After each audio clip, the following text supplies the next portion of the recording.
Hello again there, everybody. This is going to be my first Abzan League. Abzan is something I've had a few people asking that I make content for. This list is copy-pasted from a very recent league created by KoDiamonds. KoDiamonds is one of my favorite streamers that I watch currently, and he's also got a Twitch channel named KoDiamonds and a YouTube channel named KoDiamonds. So if you like Abzan content, you should definitely give him a follow. This is his pet deck, and if you're looking for Abzan, there's only one place to find it, and that's with KO. So this is the list that I copy pasted. He posted this list, I think it was just like yesterday. Yeah, 3 days ago. Today's the 2nd of April. So definitely follow him if this is the kind of stuff you like. I guess I'll try to do my best impression of a deck tech. I don't have the most experience with this color trio, but it's pretty close to Jund, so it can't be too far off. In this particular list, we are attempting to exploit the power of Lurrus. So we've got lots of things to combo with it, namely the 4 Mishra's Bauble as the main build around.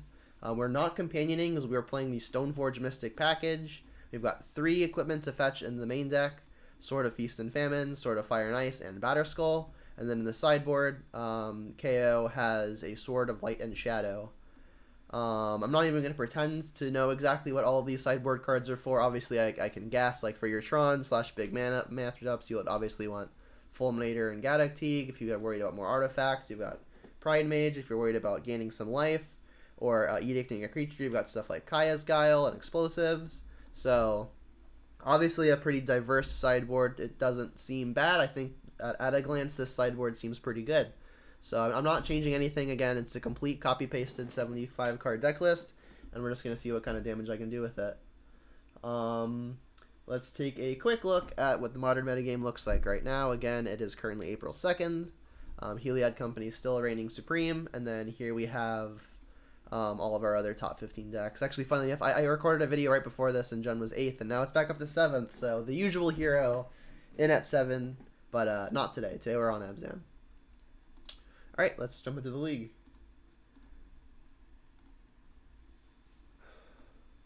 Pretty excited to play the Stoneforge package.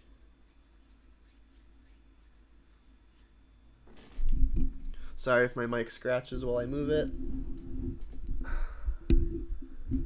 Alright.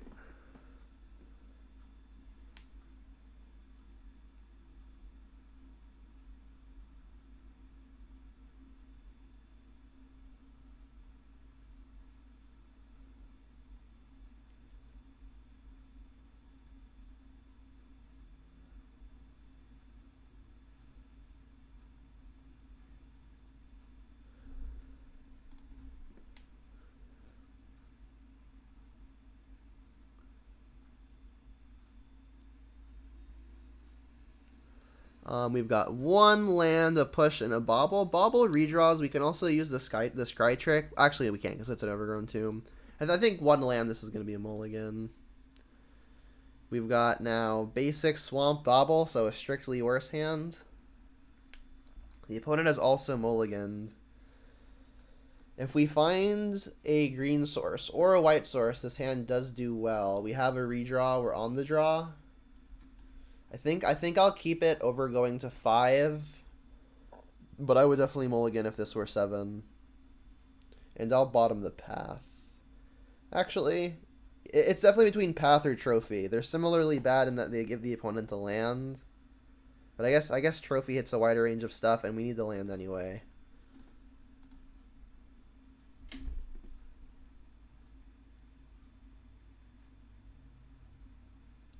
Alright, well, we're playing against Tron, which has mulligans. We've got the trophy as a way to hit a land. We can now do the scry trick, because we have drawn a fetch land. We've got a Tarmogoyf on top. Don't think I'm super interested in that. I don't foresee myself needing to Fatal Push anything here, given they've played a mine on 1, so let's just get Triome and pass. Yeah. The trophy is a good keep if they're playing exactly Tron, right? So that was a little lucky. Inquisition. I probably just have to trophy to prevent the nuts. They could still be on Eldrazi Tron, but I mean, might just playing a Goyfier doesn't seem as good. So I guess I'll draw step it.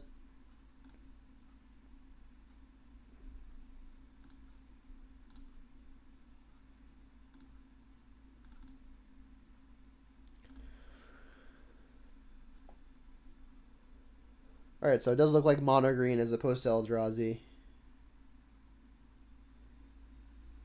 Alright, and they put Jogantha into their hands.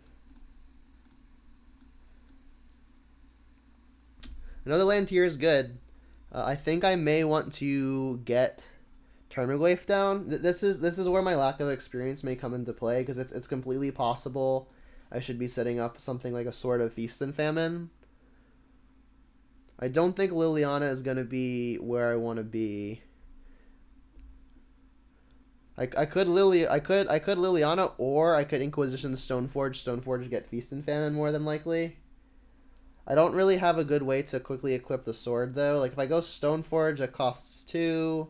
The next turn I can put it into play, but then it's another turn before I can actually attack with it.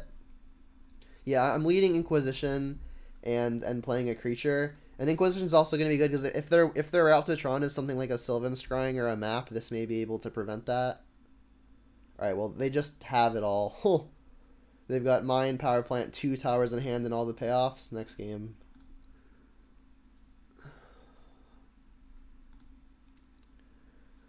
Alright, Mono Green Tron, Gaddock Teague, Kasali Pride Mage, Damping Sphere, Fulminator.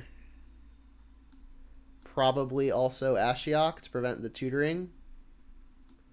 It's a good number of cards to bring in. Let's cut probably a Batterskull. This seems really slow. Again, I am by no means used to using Stoneforges, so I'm going to do the best I can. I feel like the card advantage game is going to be less important than just getting on the board quickly. Fatal Push is definitely bad. Path is probably good to keep in versus stuff like Wormcoil, I would guess. You think Ooze comes out as well? I could definitely see that. It's going to be a Grizzly Bear a good amount of the time. So I like taking out the Ooze. Lingering Soul's also kind of slow, but I want to be sure to have things to carry my swords. I mean, I guess more likely than not, if I get a sword, it's going to be off of a Stoneforge, and that will carry it. But I mean, I think I want to keep things that can attack at least a little well. I guess I am bringing in more creatures too. This doesn't Namba with myself at all, right? For nothing with X. Yes, that doesn't actually affect us at all. This looks to be okay. Not sure what else I would want to do differently. This looks just fine. Maybe taking out Batterskull is a mistake because that it could be a clock to get with the Stoneforge, but I think getting a sword with Stoneforge in this matchup is going to be fine too. Let's give this a go.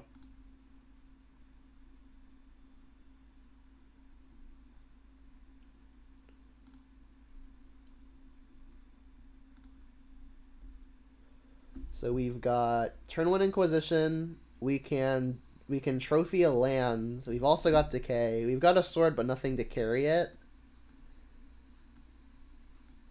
I feel like it's probably a keep. Because like we've got a way to disrupt the Tron and a way to discard from their hand. We're just missing a threat. Yeah, learn by doing.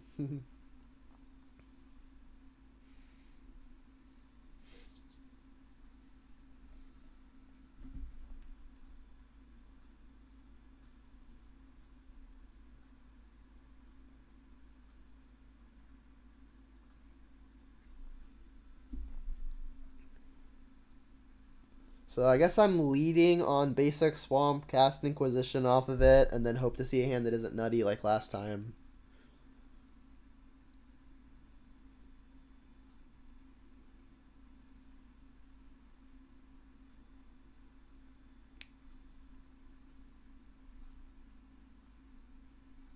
We have mulliganed at least once.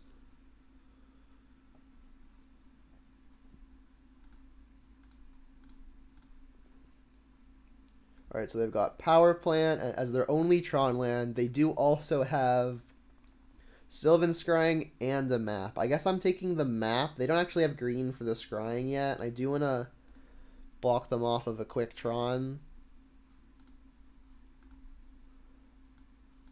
Alright, well, they've just drawn another one. I can decay this one,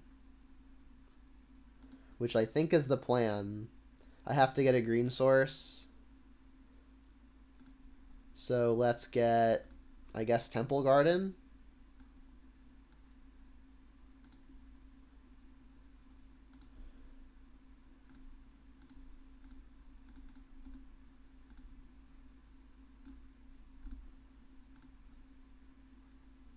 They've drawn the forest. They can cast the Scrying. I mean, if they next turn, I'm probably gonna have to trophy.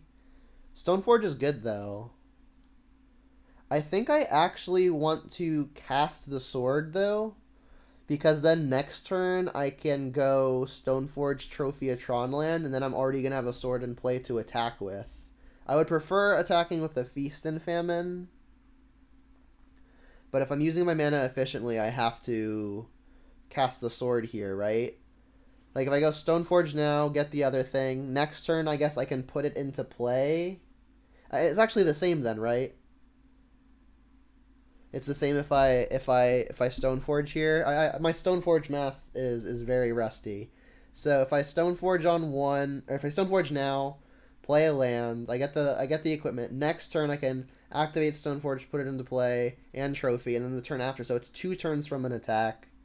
Whereas if I play this now, it's still 2 turns. It's still 2 turns from an attack. So I think it's just better to play the Stoneforge then, and get the good sword.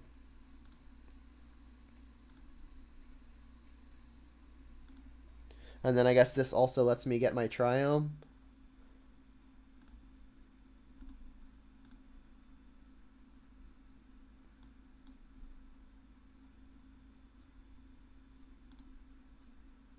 Sure.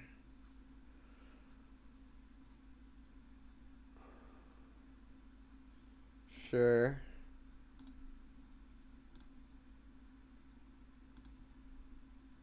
Alright, so we don't know that they've got access to Tron next turn. We know their hand is Sanctum, Ugin, and 1 unknown. I can't beat an Ugin if they Tron me here, so I should probably just use the trophy. I also just don't have much better to do. Alright, let's shock this. I guess if they're gonna draw Veil of Summer, if Veil of Summer's in the hand, I should do it on their upkeep, so they at least have to use the mana. So we'll upkeep this. Yeah, they did get a redraw. So I mean the one card we don't know about is random. But I still think I should upkeep this. If they're gonna do this now, then I'll just do this now too. I guess I should let this resolve so things actually are in the yard.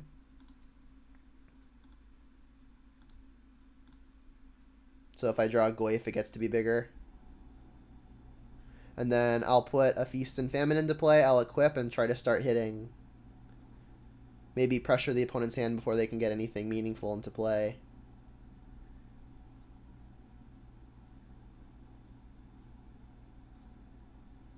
Hoping to avoid seeing a Tron land here. A non-Urza's Mine Tron land.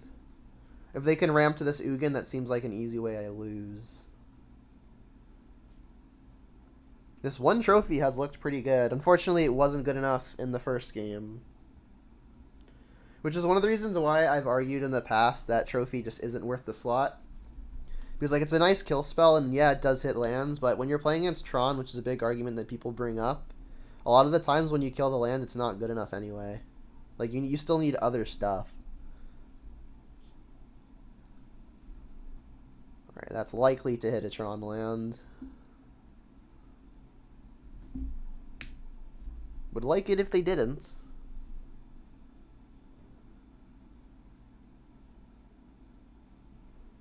They didn't. Cool. I mean, they could still just have a Tron land from their cycling. Okay, they don't. So, hoping for no Dismember to break off sword attacks. Feast and Famine. Alright, let's equip. And if my mana is resetting, I guess I'm going to want to have casted this first. Because I get to sword and equip. If I've got 5 mana sources. We got to take a stone. And they've just conceded. Cool. Can't have Dismember because of the Giganta. Oh, I guess it is double black. That's true. Thank you.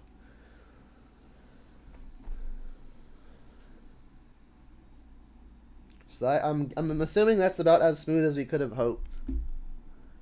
I think I'm just going to run it back. Kaya's Guile doesn't do anything meaningful, right?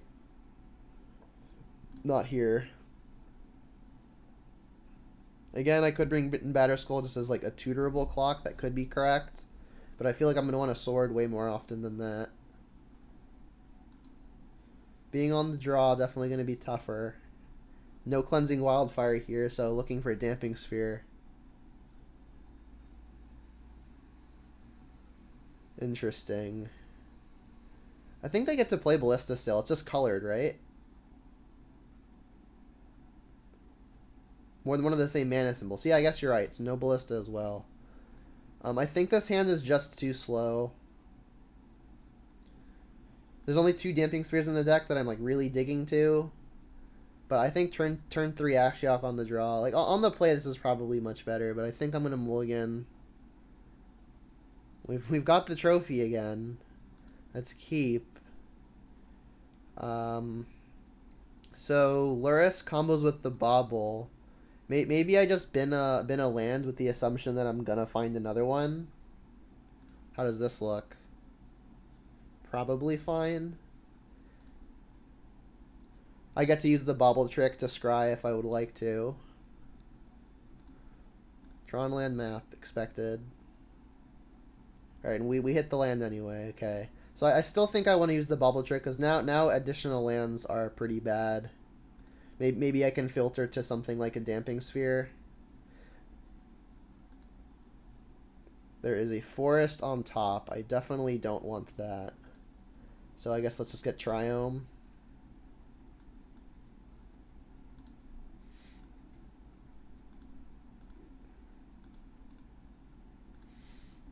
If for whatever reason they don't pop the map, I can decay it. If they get a Tron land, I'm probably just forced to pop it. They played Forest. Wow. Maybe your Fulminator. Okay. Okay. I guess I should just play the Blooming Marsh now. And that's probably a say go. Unfortunately, there's no Stoneforge here.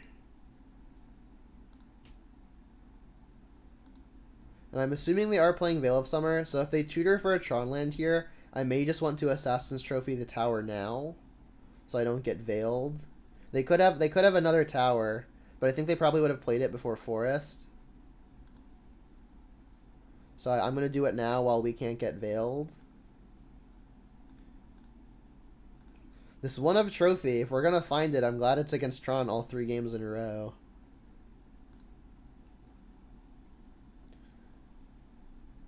So, oh, they have another tower. Brutal. Alright, so they're going to have the Tron. They're keeping up Veil, though, unfortunately. So, I mean, I get to cast the Fulminator. Oh, sick. Okay, I was going to say I was afraid of the Veil here. But them tapping out means that they obviously don't have it. So, definitely casting Fulminator here. They found O-Stone, sure.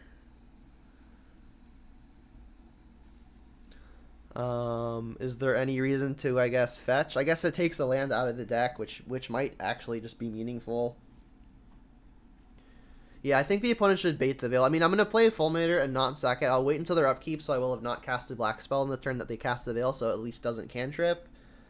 But, I mean, if they're going to Stirrings, then... It's meaningful to not cast the... to not bluff the Veil if you plan on using all of your mana on the turns coming up. Alan Batista 7, thank you for the follow. I appreciate it. So yeah, definitely casting Fulminator here. You know, I actually don't have to, right? Because they're not going to have Tron next turn. This might be a turn where I'm interested in just playing the Lurrus and getting the bauble shenanigans going to find additional sources of disruption. I kind of like that, actually. And then next turn, I can Fulminator. I could be susceptible to Fulminator, to Veil of Summer next turn. But they didn't have it now. And they can't have Tron next turn. I think I'm going to get the Lurrus going. Like, also, it just attacks for more.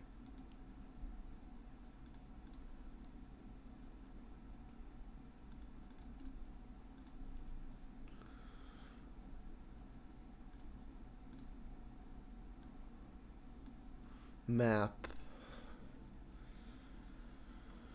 Alright, well that leads them to the Tron again. That can get third copy of Tower.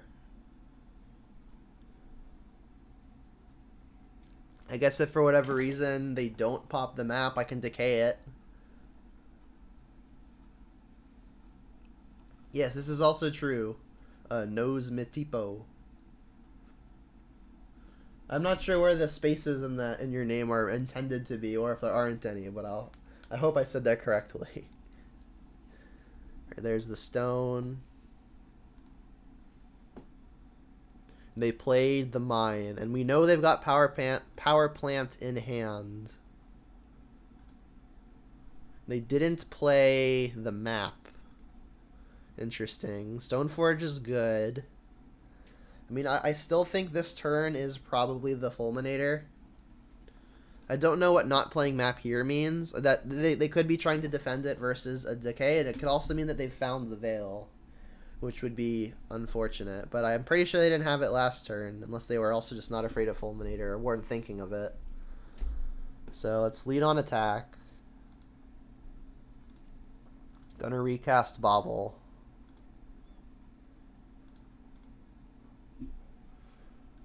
And it looks like they've yielded. So we'll just do it now. Hit the tower again. And then I guess play this tapped. We're gonna get to know pretty much every draw step. Thragtusk, jeez. It is no es mi tipo. Oh, in Spanish, okay. I get it. And, no es mi tipo. Thank you for the follow. Whoa, they conceded? Sick.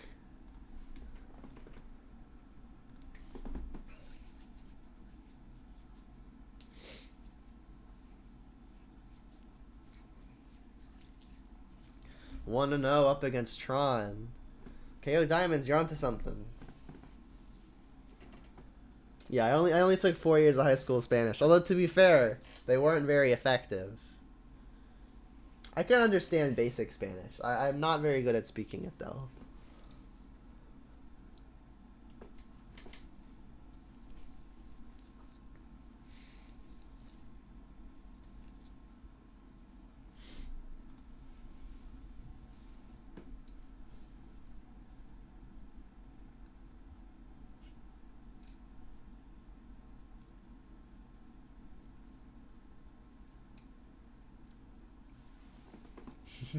Yeah, my girlfriend took French in high school. That was her language of choice, and she's also fairly at the same level of literacy that I am.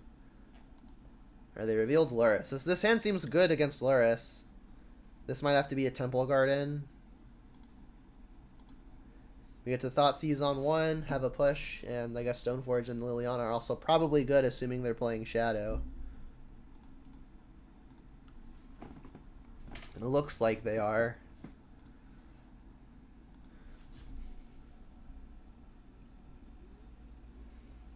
I guess not really a use in bobbling them when they can so easily sacrifice it. I guess what I could do is use the fetch land trick, but I think I want this to be Temple Garden, which doesn't cast Thoughtseize anyway. So I guess I'm just gonna go Swamp Thoughtseize. They did mulligan, by the way. Yep, and it's Shadow.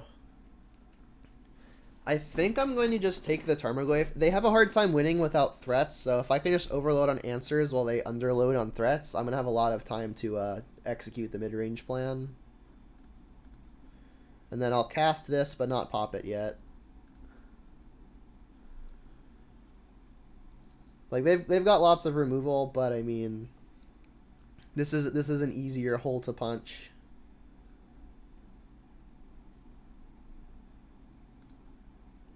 All right, and I guess I will pop it on the opponent now. I mean, they're pretty likely to sack anyway, but I do want to find some lands.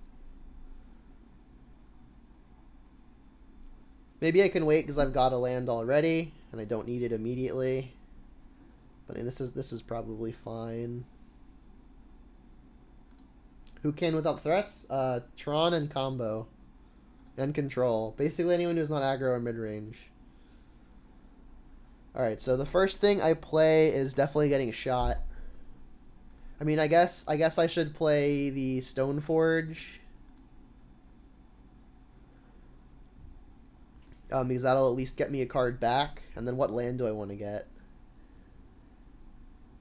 I guess I could get Godless Shrine and have this get Basic Forest. I don't want to get another Basic Swamp. But if I'm going to play all my stuff, I'm going to have to Fetch Shock twice, unless I'm getting a Basic Forest with this. Basic Forest with this is probably just fine, so I can get Godless Shrine here. Also, my entire hand is black and white.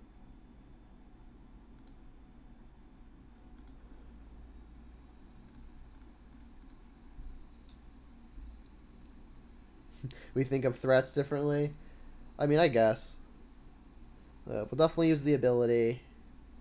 And then the removal is going to make it kind of hard for an equipment to equip, so maybe it should just be Batterskull here. Like, when I hit 5 lands, like, casting Batterskull is also going to be just fine. It's definitely not Fire and Ice. It's Feast and Famine or Batterskull.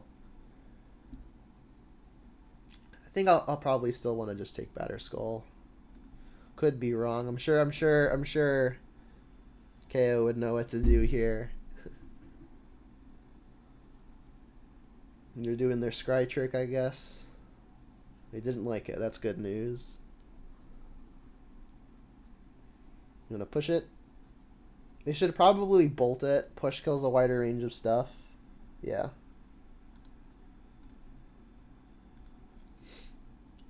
Yeah, Lingering Souls is probably excellent in this matchup. We've got 2 in the deck. Brutal. Alright, so this is probably going to take Liliana. But I mean, we're going to get to Lurrus next turn. We've already got the Bauble to combo it with. And they can't take both Lurruses unless they've got another discard spell. Which we know they don't, right?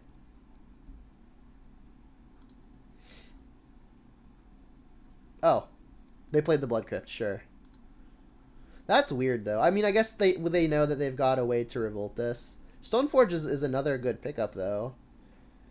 Maybe now I just play that instead. It lets me keep up push. And it also might make it awkward, because we're going to be able to put Batterskull in if they don't use the push. And then if they use the push, our Lurrus may get to live. So let's play Stoneforge.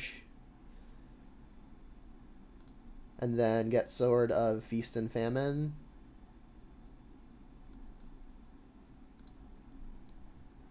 Stoneforge is a fun card. Fortunately, it's not in the Jund colors. So yeah, kind of the perfect draw here, I feel. Now they don't reliably have Revolt to kill the Lurrus. And then if we don't need to push here for whatever reason, I can get Triome.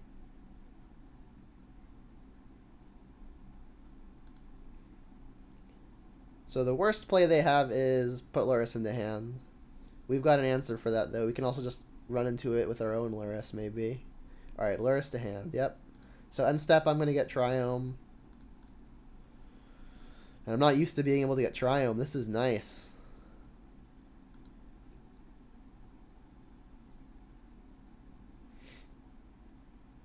Cool. Alright, so I'm going to play the Swamp, cast the Lurrus. I'll replay the Bauble, but I'm not going to sack it. I'm going to wait until their turn so that we've got Revolt for the Fatal Push. I could upkeep it just so we have information on what they're going to gain access to, but they're almost definitely just going to Lurrus anyway. So maybe better used later. That's a good sign.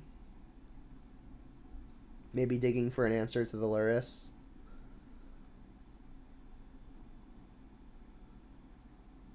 Alright, well, they're gonna get to take either push or a sword. Both of which are pretty bad for them.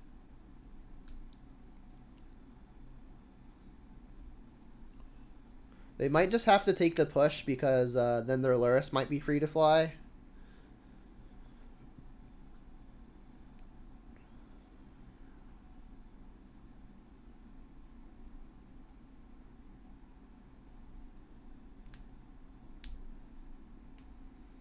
They're that worried about the sword. I mean, I guess if their other card is removal, we could be in an amount of trouble. Like if our board is empty and they have the Lurrus, we could be in trouble. If this is just like a shadow or something, I'll be happy. Oh, I can kill that easily too. And I do think I want to do it now because if I find untapped land, I'm pretty sure I'm going to want to just cast my Batter Skull. See what they got on top. They have a Bolt on top. Alright, so that answers Lurrus, unfortunately. Right, we did find the land. We only have, I guess, sort of Feast and Famine left in the deck to tutor. I think I do just want to get the Batter Skull into play to really threaten their Lurrus. Also, we still have a spell to cast. I think I'll get Basic Forest.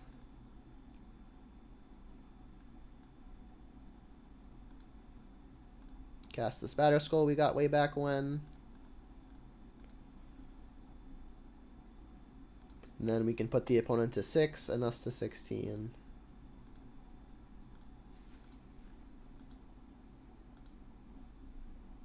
Alright, so they are drawing bolts. They've got Lurrus in hand.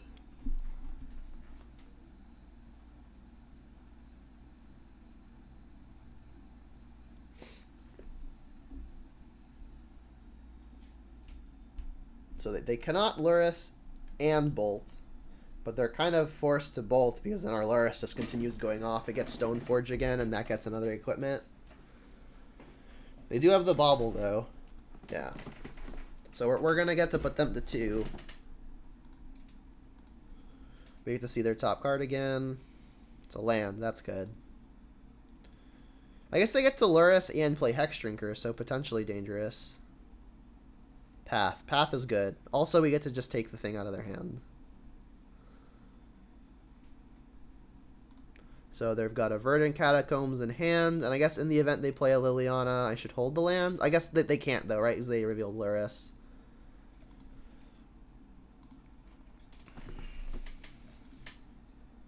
So I'm feeling pretty in control here. We know they're just dead. They're drawing a land. So here.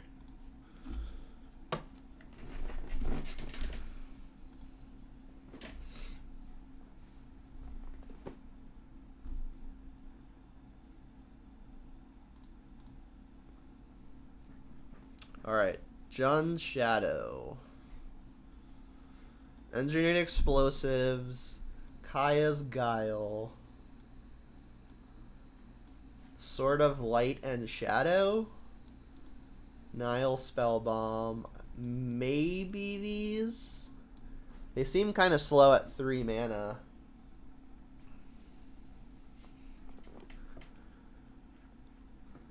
I think I'm cutting the Thoughtseizes. Losing 2 life isn't great. And also just discard in general I don't think is super great here. I think I'm going to cut the Fire and Ice to make room for the Light and Shadow.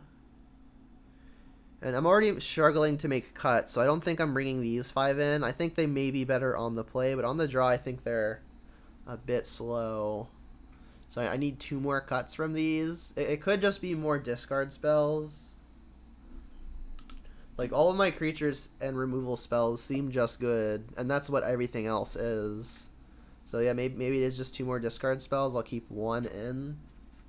I could cut Bauble, but that's one of the things making Lurrus super powerful, and it is just a cantrip. So I think I'm just going to play it with 1 Inquisition. Cut most of the discard.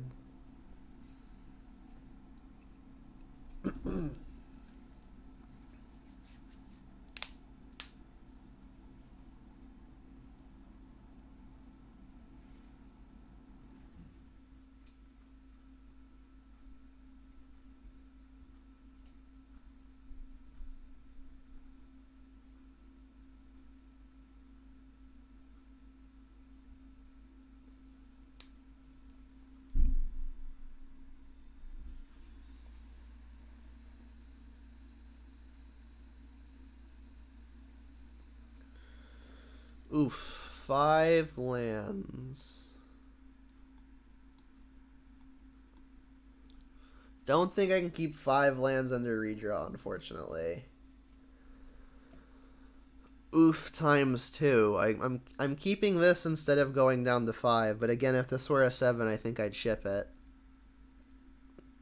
And then Lingering Souls and Liliana are probably 2 of my better cards in the matchup, but they both cost 3. I think I have to bin one of the things that cost 3, and it might just be Lurrus. It's the most fragile thing, and I don't actually have a good thing to combo with it immediately. So let's bottom that, and then try to hit a land.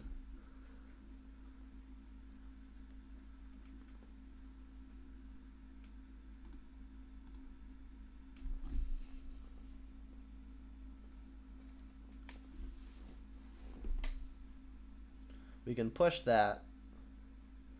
And I think I'll do it before the opponent has Veil of Summer available. You missed on the land. This trophy really likes finding me.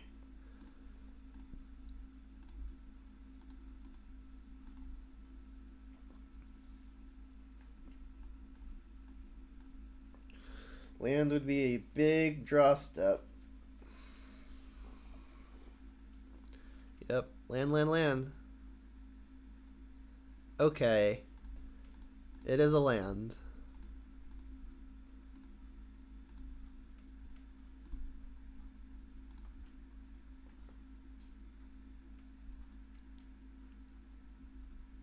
So if we find untapped land next turn, we can Liliana Edict. Otherwise, we could just cast Trophy.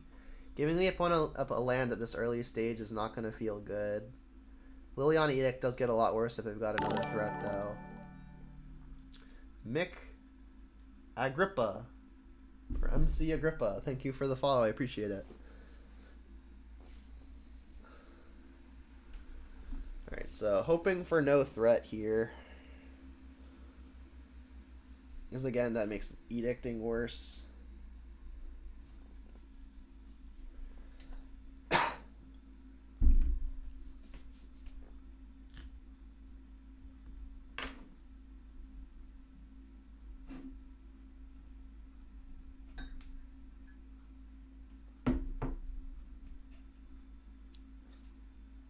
Lurrus to hand. Alright, that I can compete with. Big draw step. If I can find any untapped land and I can Liliana onto an empty board, that's big game. Sick. Alright, let's say yes.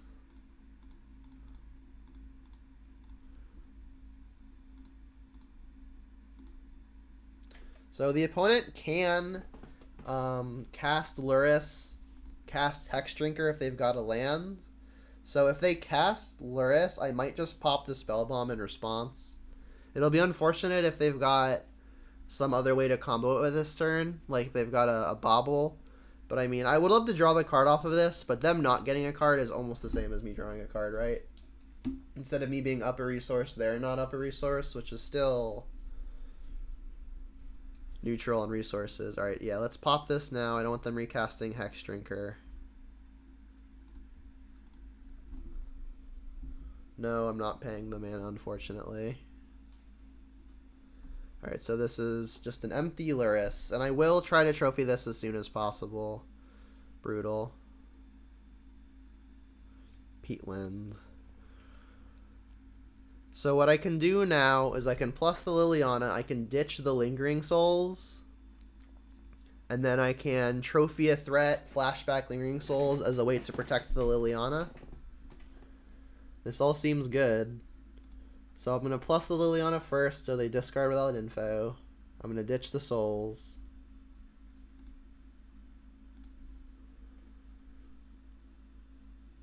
They ditched a land, okay. So let's recast. Well, I guess cast for the first time the Lingering Souls. They don't actually have a way to recast anything with this Lurrus right now. I mean, I guess if they have a bobble, it can respond, but I really don't want to get Veil of Summered, so probably just best to do this now.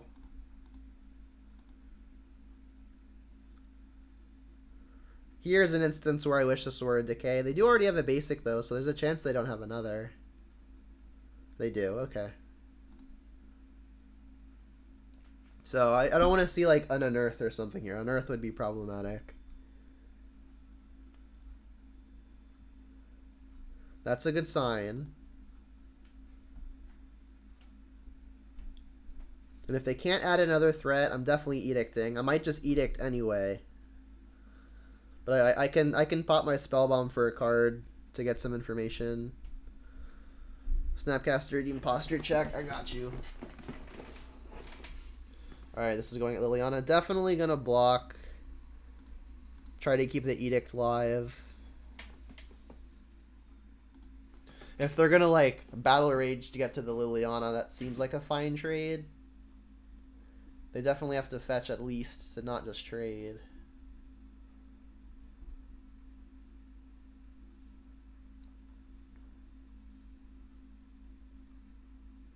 Trophy, sure. Annoying. Let's just get a swamp.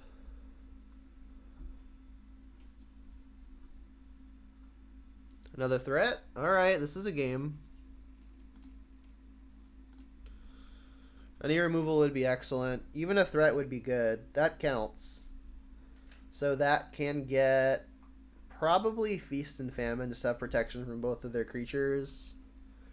I guess I can Spellbomb first just to gain a little info as to what I actually want to get.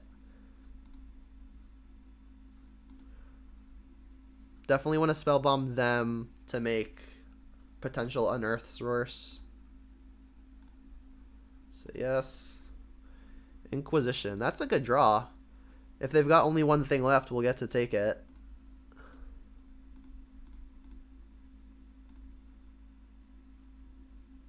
It's a land. Okay. Well, that's the good bad news.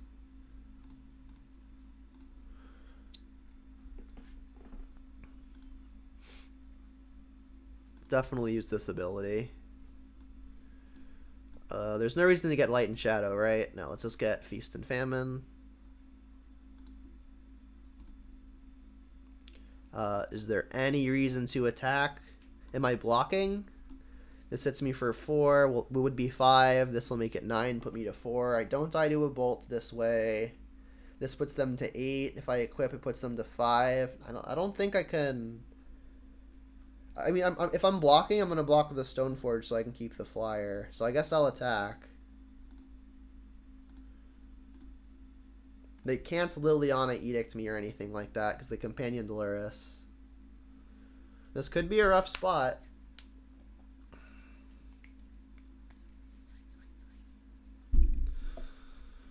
So we know Blood Crypt in hand.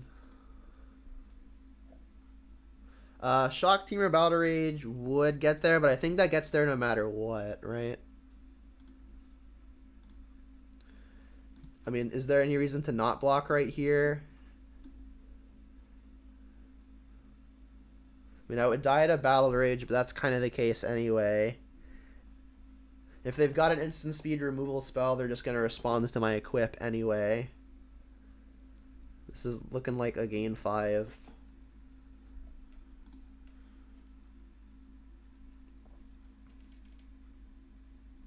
Oh, they drew Croxa. That is the opposite of a brick, unfortunately. Not out of it yet. We're drawing a card for a turn. We have the draw card off of the Peatland. They're far from escaping. They get to put Laris in their hand though. That's pretty bad.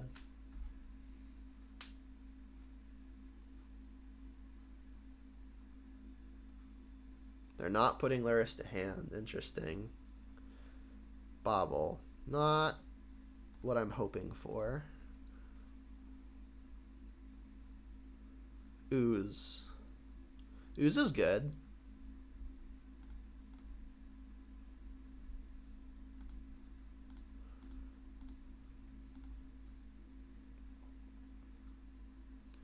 I guess I get to see what they're drawing. I mean, whatever they draw, they're likely to cast, so I think it's worth it. It's worth more to me to bobble the card at their end step. They could be playing Kolaghan's Command to buy back Croxa, so I mean, I guess I should just do this now. I guess not entirely true. If I bobble now and I draw a Fatal Push, then I can push. Or Path. See, I'll do this now. They've got a bauble of their own on top. Alright.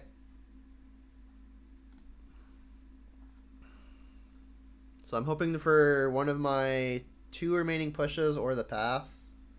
Another ooze. Alright, not quite. If they want, they can shock, put Luris into hand, cast Luris, and do all the bauble stuff. So that may be a reason to wait on activating ooze. I mean, if they stack it correctly, it doesn't matter. Block the bigger thing. I'm dying to Battle Rage anyway. Well, we know they don't have it, right? That's the other thing. We knew about that. We knew about that. Oh wait, Luris they used already. I'm talking shenanigans. Luris is gone. I'm like wondering why they're not putting it into hand. It's because they've used it already.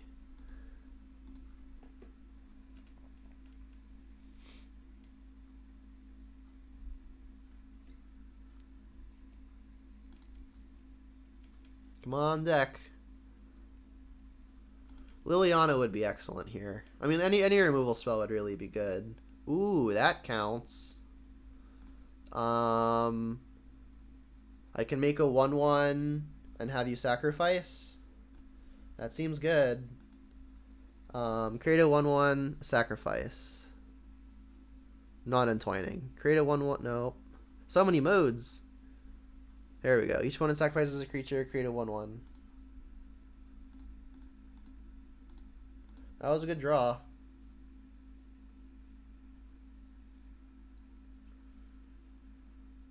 So making this 1/1 means we get to chump.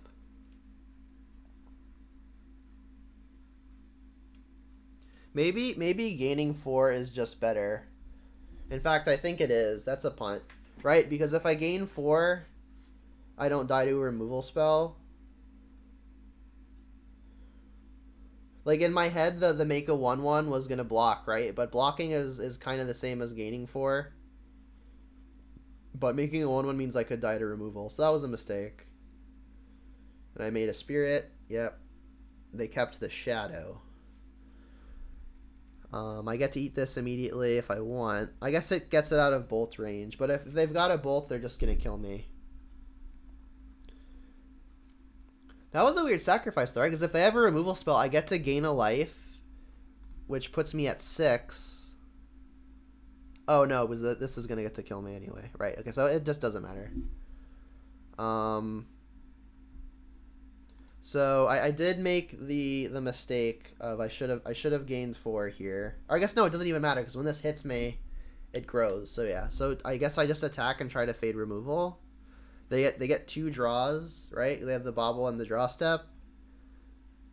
Do I just try to fade it in the top 2? What happens if I don't attack? This just stays back forever and I can't get in. Alright, so I thought I made a mistake, but I think it's not a mistake anymore. Because again, if I hit them, this just grows anyway. So I just need to think. I think I need to fade it in the top 2. And if they hit it, then so be it. That's not it. I mean, they could just not attack. Yeah, and they're not. That doesn't do it. Alright, well, now it's the same thing. I could attack for 1, but then I'm forced to chump with the ooze, so I just straight don't have an attack anymore. Because if they kill the thing, I need to block.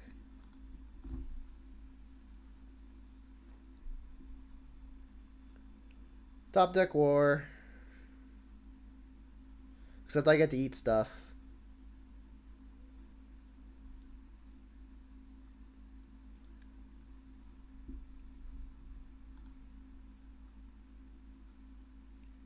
You feel like we're behind? I mean, we could very easily be behind.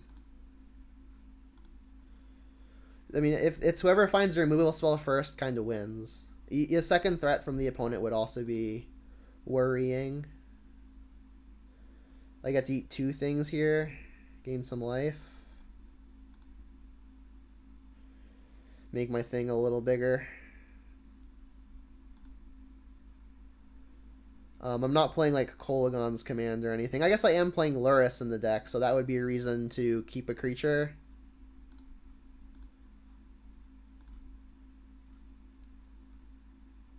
Yeah, like you would think they've got to have removal now. I don't think there's a difference between 7 and 6. Big draw step.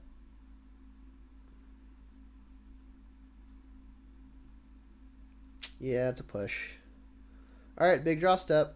I mean, I gotta hit something now. There's no other option. That counts.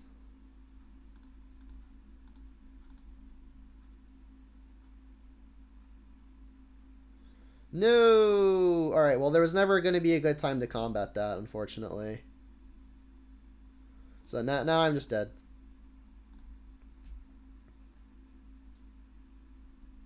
Veil of Summer. Quite a card. Now that I'm on the play, do I want Fulminator? Don't think so. Maybe there's a reason to want Ashiok. It is good versus the Lurrus plan, right?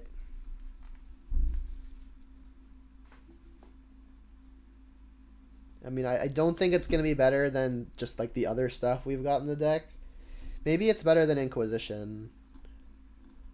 But I think I'm just going to keep another thing to do at 1 mana.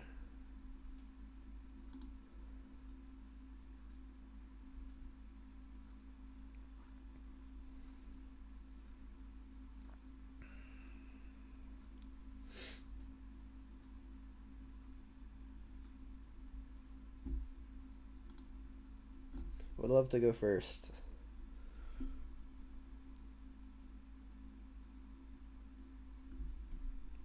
Yeah, Engineer is fine because of Death Touch, but I think more often than not is going to be bad just because it's really susceptible to literally any removal spell, and I don't like my removal spells being killable, you know? I don't have a way to recur it like in Jund with KoDiamonds Command. Alright, well, we've got our one Inquisition, which is kind of funny. This is like the only turn where it's excellent. And here it is. I guarantee you we won't draw any more of them because there aren't any more in the deck. So they've got Shadow, Trophy, Goyf. Alright, well, I feel like I have to just start taking threats. The Shadows are going to be pretty slow. So I guess I just take the Tarmogoyf here. Although Goyf is going to curve pretty well into my Liliana Edict. So maybe I should just take a Shadow.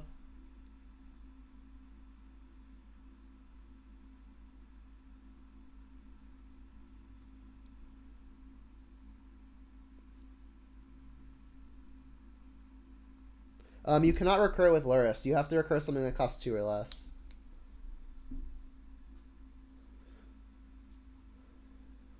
So, I mean, I'm definitely taking a threat here. I'm okay with them trophying me. It's definitely a threat. I think maybe it's just a Shadow. Shadow they get to deploy pretty efficiently.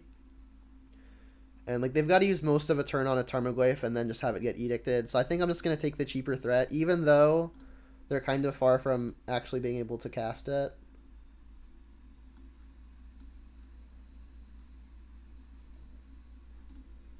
We knew about that.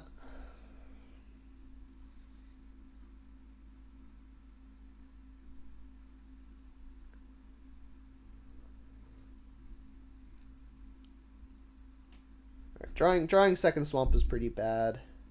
I guess we just get Temple Garden now. Play a Stoneforge.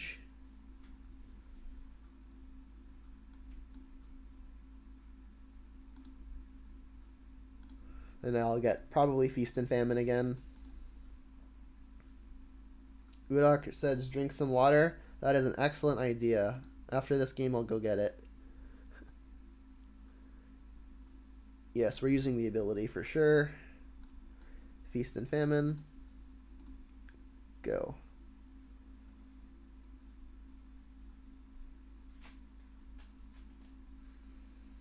So I guess they're doing the scry trick here.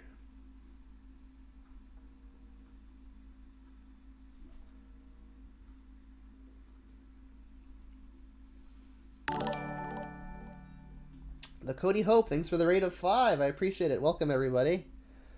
We are 1-0, and in game 3 versus Jun Shadow, we're playing Abzan, which is not my normal list, but some people have been asking for it, so I copied a KoDiamonds list since this is his love child, and we're doing all right so far.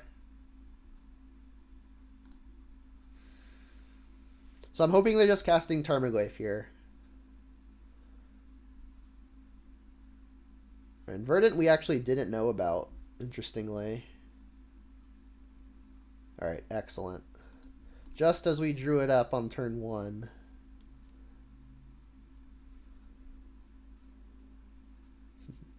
Blooming Marsh. Well, I'm not really wanting more lands, but I guess if I'm gonna find a marsh, I'd rather it be now as opposed to later. Edict. You went 5-0 with ninjas and legacy. Whoa, nice. Do I attack here? They get to shock themselves down to 12, which has them playing a shadow anyway, so an attack probably fine. Don't think they're playing like a Swift Spear or Bomat Courier.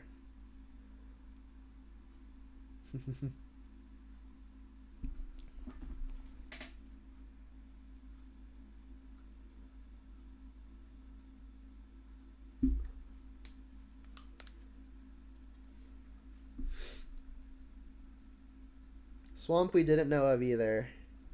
Dismember. Yep. So we know the hand now, right? Assuming I haven't tracked it incorrectly. Is this Mire this Mire? It might be. This is play a 4/4. Luckily, Kaya's Guile is worded such that it doesn't target opponents, so it gets around Veil of Summer. It's each opponent, not target opponent.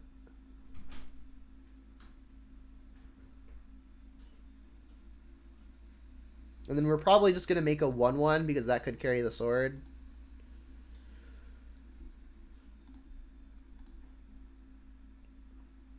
Yeah, I'm very typically a Jund player. my YouTube is almost exclusively Jund. Another land, not great. Well, I guess we get to just plus and discard it. I'm more likely to, I guess, fetch basic forest as opposed to a plains, so Marsh Flats is the worst fetch. Alright, so I didn't mistrack. Their hand is Trophy and Blood Crypt. So I think I'm just going to have them sacrifice, make a 1/1. They're almost going to have to use the Trophy on the Liliana, because otherwise we would just Edict their next thing. So I guess I could just do it now. It feels pretty free to do it now. I get that F6 value. So you sacrifice, I'll make a 1/1. I could exile their yard just because Luris could be a thing that comes up. But I think it's better to just make a creature. Each opponent sacrifices a creature, I will make a 1/1.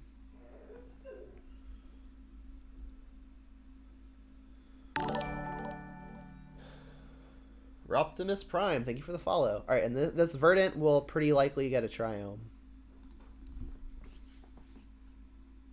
You've been playing mostly Bant and Blue White since Modern Horizons 1. I'm glad you're here. Yeah. If you're not already subscribed to the YouTube and Jund is something you're thinking you'll be interested in, I've got 77 leagues already posted on my YouTube channel, as well as extras like this. And all that info is right here. Hello. Hi. I'm gonna leave in a second, so. Okay.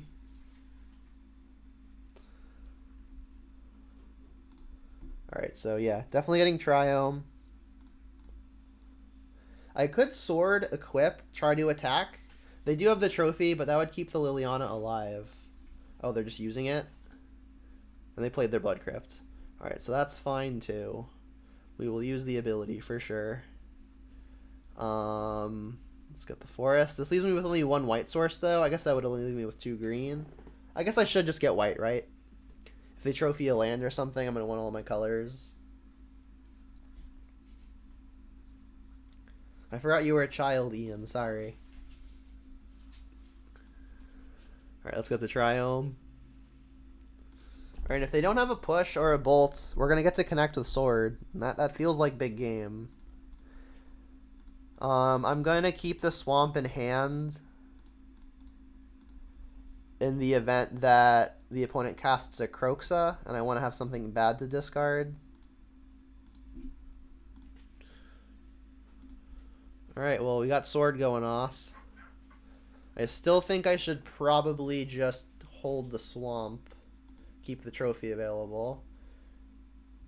Oh, it looks like their green situation is being a little awkward. I mean, they could still find a bolt and make it hard to fight.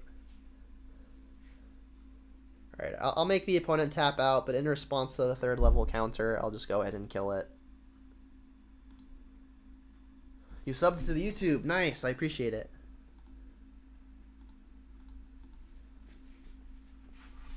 Cool, we're 2-0. Sick.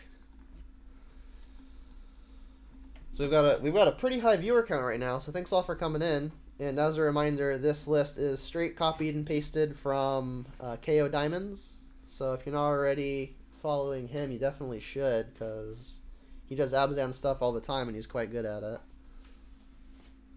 Have a good one, Roptimus Prime. Thanks for the follows and subs.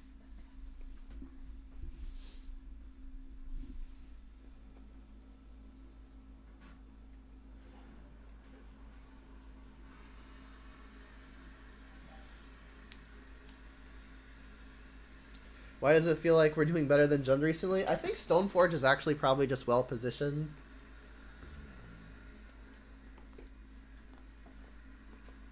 I don't know. I mean, we've had some pretty favorable matchups so far. Actually, I guess not true in the case of round 1 beating Tron.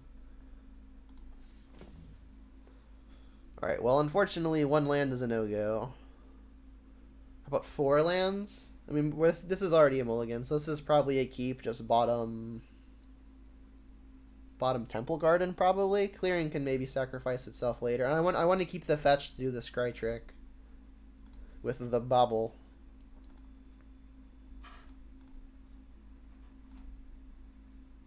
I guess I just wait until do it on my opponent's turn. This deck's doing actually pretty well. We're 2-0. So, I mean, best possible so far. Yeah, Jund's been doing fine. Ooh, it's Elves. My past couple Jund leagues haven't had stellar records, but I think my average is still around the 3-2, which is, you know, perfectly average. Lingering Souls on top. Unfortunately, I don't think I've got time for that. Let's get Triome.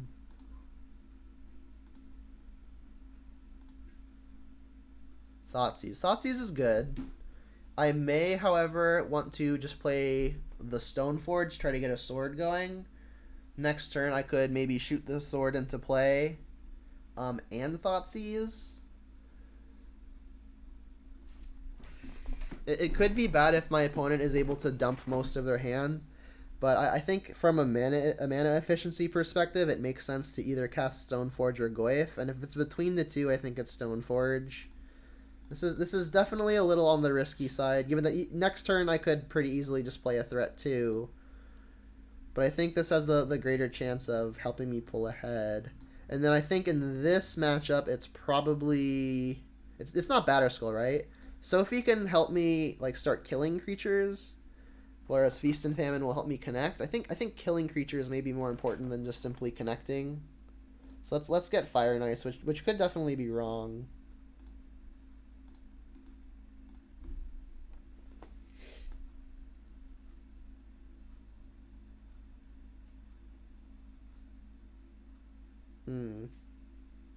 Alright, they're going off. This would be what the Thoughtseize may have been able to prevent. Jeez. Alright, so yeah. Definitely punished. I'm not going to not Thoughtseize now. They've got Shaman and a Realm Walker. Well, I don't think I can beat the Realm Walker. Shaman also pretty dangerous, though. So I'll take the Realm Walker. So they've got a deal a bunch just sitting in their hand. Maybe now I actually need to just play another creature. Next turn I can put sword into play, equip sword, and attack anyway. So now I'm probably just wanting to put a creature into play. And I guess I'll put one that blocks well. So it's not looking good though. They get to play this, hit us for 6, putting us to 10.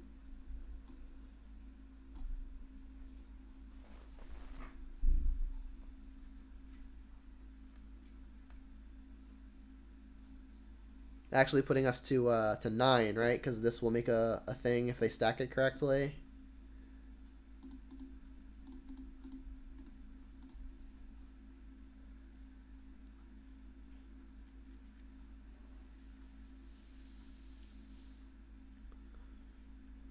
Yep, and then they're going to be able to activate this really quickly. Right, it costs 7? Yeah, 7 to make it +2/+2 death touch to the squad. Attack here feels weird to me, but I mean, maybe they just have so many creatures that it actually doesn't matter.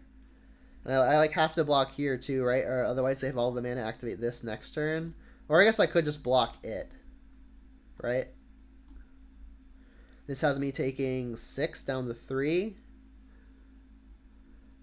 I think I have to do this because I have to draw Batterskull now, right? Oh, they just activate this now because this makes 1,000,000 mana. Yeah, sure. I forgot this taps for mana. But yeah, my idea was that if I drew Batterskull, I could put it into play. But yeah, it ended up not mattering. Let's bring in, for sure, Explosives. For sure, Plague Engineer. Those are about the only slam dunks that I can think of. Don't think we need to Pride Mage anything. I guess Teague may be able to stop things like Cord and Company. I mean, just for Cord and Company, it's probably worth it.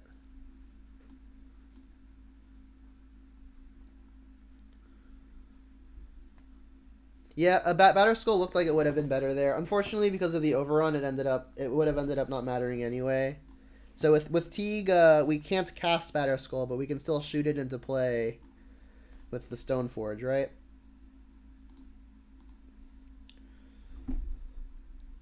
Maybe Sophie just isn't good enough.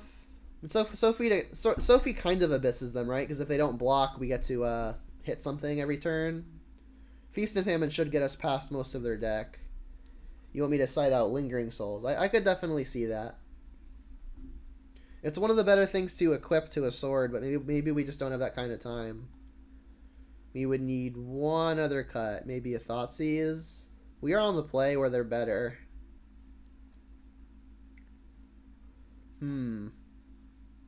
think I'm going to cut a Liliana. They so often swarm me that Liliana Edicting doesn't seem like it's going to be super powerful. There are some boards where it could be good, but I don't think they're going to be coming up very often.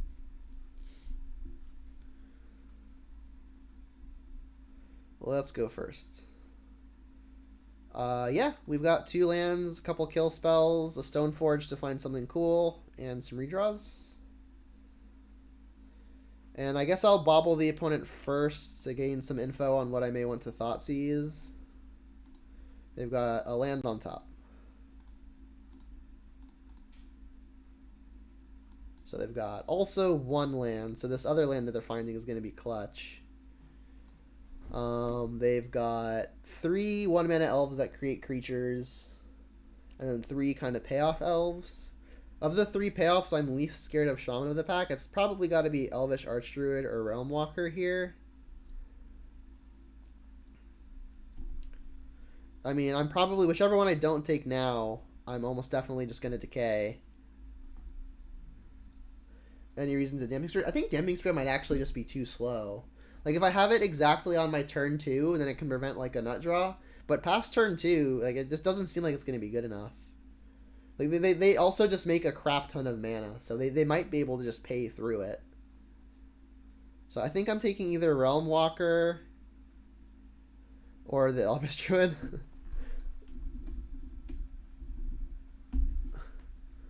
And then between the two, I guess it should be the Realm Walker, because like if they play this later on with mana available, they'll have priority to cast some stuff. So I think I should have played Bobble, but I wasn't probably sacrificing it anyway. Hit the land, cool. There's the Blooming Marsh, which we knew about. First mana reducer. Or I guess mana accelerant.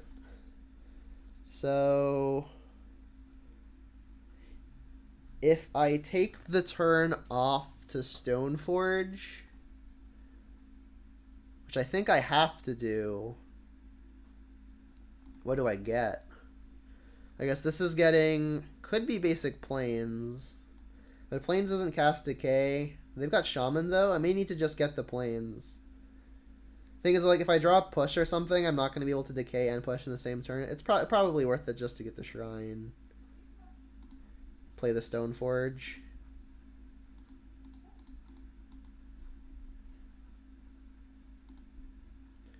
I could go for the 1-mana Emperors, but they have 3 of them. And, like, this game is going to go long enough to where, like, they're going to get all of their mana at some point anyway, so I think I'd rather just take the stuff at the top that pays them off.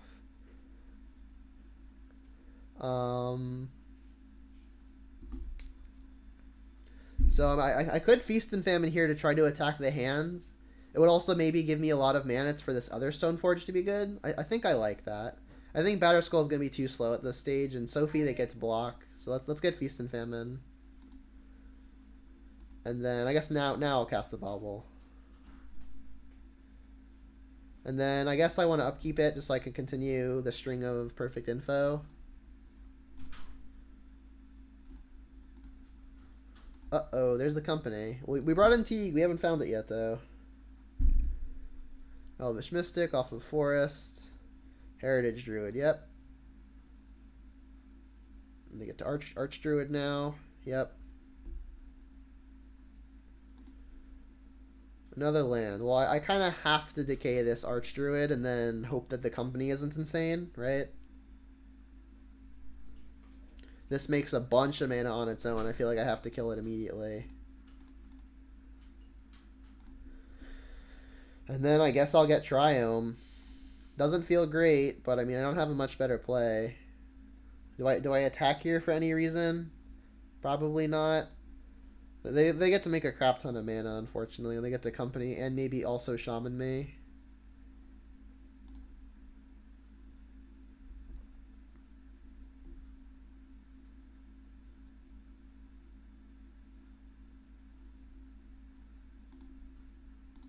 Yeah, they had a kind of a nutty one here, unfortunately. Maybe I should have mulliganed more aggressively for a sideboard card, but there aren't even that many sideboard cards that are insane here. It's like Explosives is great, Engineer is great. That's about it.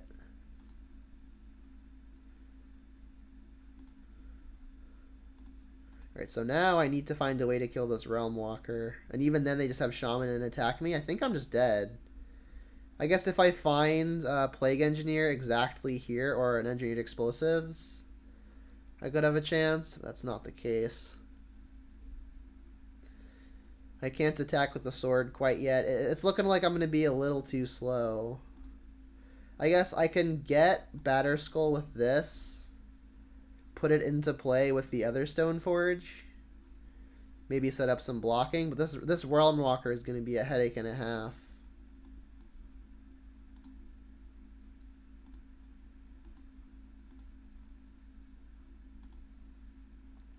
If I somehow get to untap and put a sword onto a Batterskull that has protection from their deck, then maybe. But I mean, this is already going to shoot me for 7 when it enters. 8 when it enters, because they're playing stuff off of the top of their library now.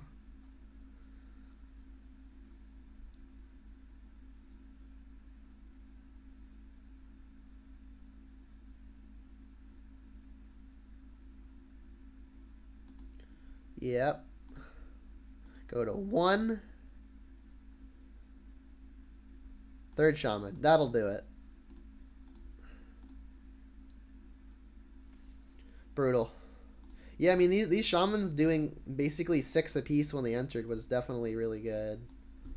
I could have taken the first one with the Thoughtseize, but then they just have another Realm Walker.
No one wants to play with me today. Come on.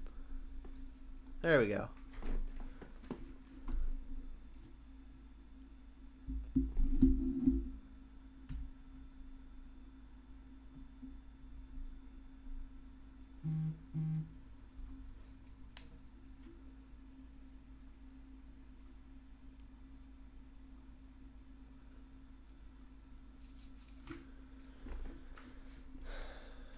We rolled a 1 and the opponent expertly rolled a 3. Don't think I'm keeping 1 land and 3/3 drops, even if I do have a kind of a scry.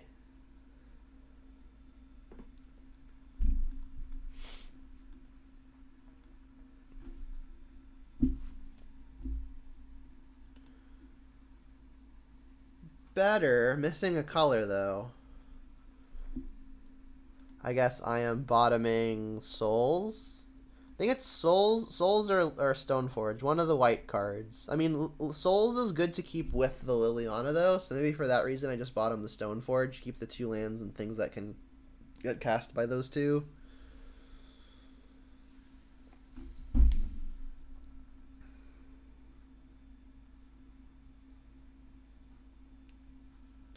Aw, Tron again. Brutal. See you later, Ian.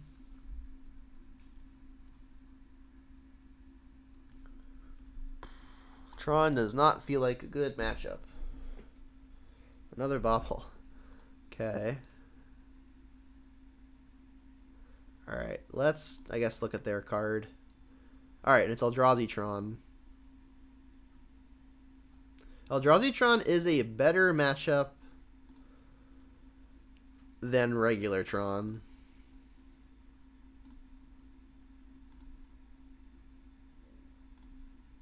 I mean, Goyf into Liliana is a fine way to maybe get there. Basic Forest. I mean, Forest that lets us cast Liliana, which is good. Darn, but they're gonna have the Super Turbotron. Brutal. All right, well, I'm still gonna cast Goyf here, I think. Is there any reason to crack the bobble now? Other than finding white mana, I don't think so. I might need to keep the bobble as an easy way to enable a revolt off of a push. Luris is interesting. If they smash her here, I'm going to get to Liliana Edict it, which is okay.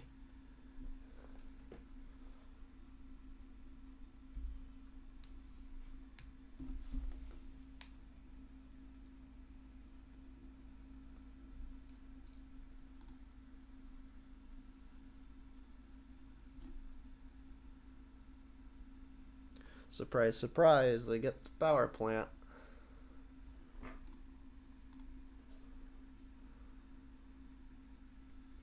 And my next turn, I feel, is kind of scripted, so I also don't feel like there's really a reason to pop the bubble now. I still may want to combo it with something like a Fatal Push to kill a maybe Thought-Knot Seer.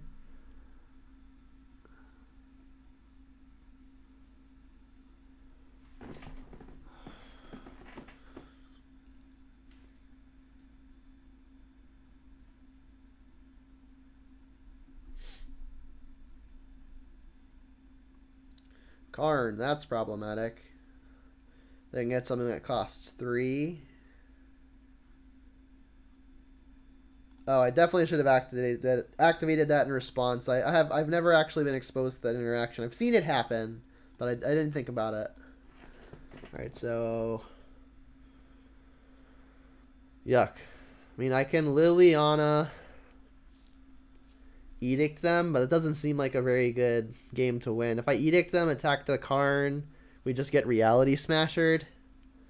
Seems bad. The issue is, like, if I Liliana Edict, if I wait to Liliana Edict, they're just gonna have the Reshaper to sacrifice anyway. So I feel like I probably just have to do it now, which is not where I want to be. I could plus, but it doesn't seem like it does anything either. At least this way I get to attack the Karn. Unless they flip another Reshaper.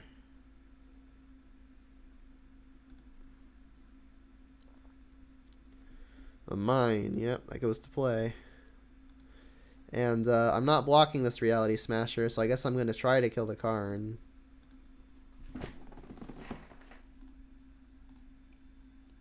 If they kill Liliana, it's gonna at least grow the Goyf. But I mean, they've got so much mana already. They can get, it's like they can get Sky Sovereign, kill my Goyf, or they're just gonna get Sundering Titan. Yeah, I can't beat that either. All right, Eldrazi Tron. So I guess this stops Ballista and oh, it doesn't stop Ballista because this is non-creature. It stops Karn though. I think I want Fulminator. Kaya's Guile might be one of my better ways to kill some of the big stuff. Engineer trades and they don't have easy removal for it. I guess I also went Pride Mage. I don't like Damping Spheres versus the Eldrazi variant. It just doesn't do enough. Need to cut 7.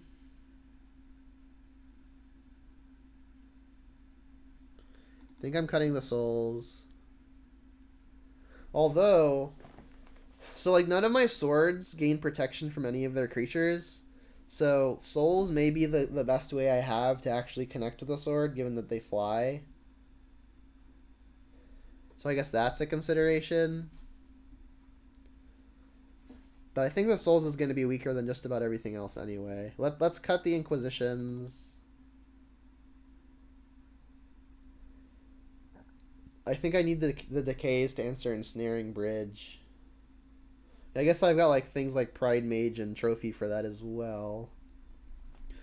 Lurrus doesn't line up very well versus a lot of other stuff. Let's maybe just cut one of those. One more cut.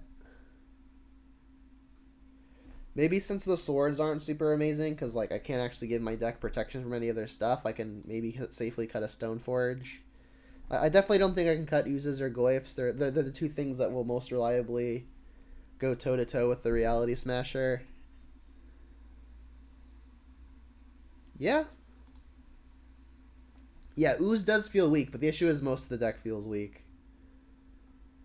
So, like, Ooze just even having the potential at becoming a 5/5 or a 6/6 feels like a good enough reason to keep it in. Like, what would you bring in for it, you know? Versus regular Tron, yes. But in my experience, Damping Sphere is not enough to slow down Eldrazi Tron. Because, like, they've got payoffs starting at just 3 mana, right? Like, if you're playing against regular Tron and their payoffs start at 6, then yeah, I think it's very good.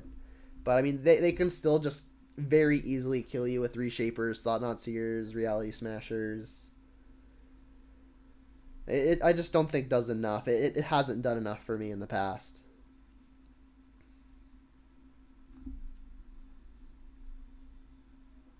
So this is pretty likely to get a Triome.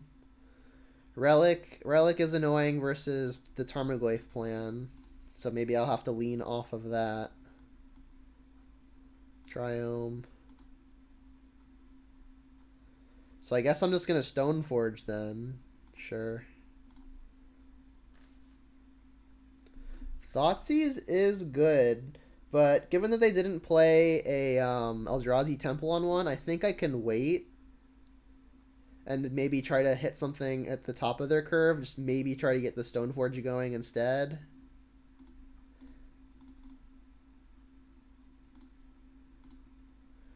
And then if it's between Sophie and Feast and Famine, I guess it should probably be Feast and Famine. Try to get some amount of mana advantage going. This is a hand that can use our mana very well. Especially like if we float the mana, maybe we can entwine this Kaya's Guile, which would be cool. Yeah. We're going to get to play Batterskull and Thoughtseize here, which seems like it's going to be good. Definitely Thoughtseizing. Small chance we want to Thoughtseize again if we see something particularly nutty. They get Reshaper, All is Dust, Karn. And no extra land. They actually can't cast anything in their hand right now. But as we all know, being the fair player, the Urza's Tower is on top of their library. Reshaper by far is the card that I think I have like the lowest win rate against. I mean, we might be able to just pressure this Karn the normal way. All his dust is really annoying, but assuming they don't get ridiculously lucky and find the tower in the top few cards, I don't think I can take the all his dust. It's definitely either a Reshaper or a Karn. Thing is, if I take a Reshaper, any land lets them cast next Reshaper anyway, which is kind of brutal. I still think I want to take a Reshaper. This is the card I just by far lose to the easiest. And then gonna plan on putting Batterskull into play. And I guess I should fetch now, because if they find like a Dismember or something, and they Dismember in response to me fetching, I can't actually get Batterskull into play.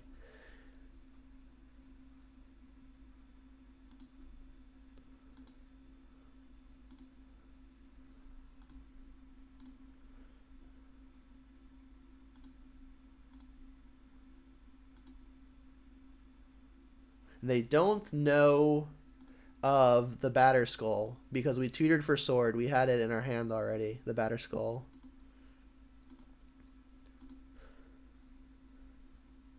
And they ticked Ratchet Bomb past 0, which would have slowed down the germ. Alright, so it looks like maybe they bricked on land and they're digging for it. Alright, well, they hit a redundant Tron piece, which is about as best case as we could hope for after just not drawing a land.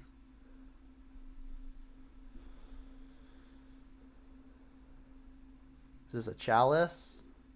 Ballista. For 1. Sure.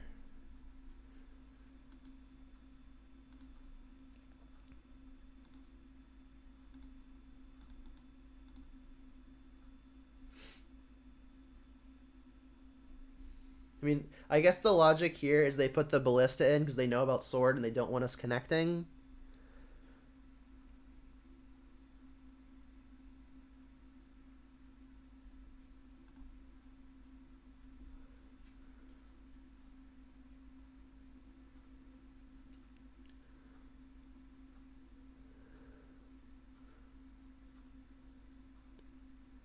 Luckily, all his dust doesn't shut off our equipment. I will have to take the Karn probably, though, because Karn will stop equipment. The actual equipping.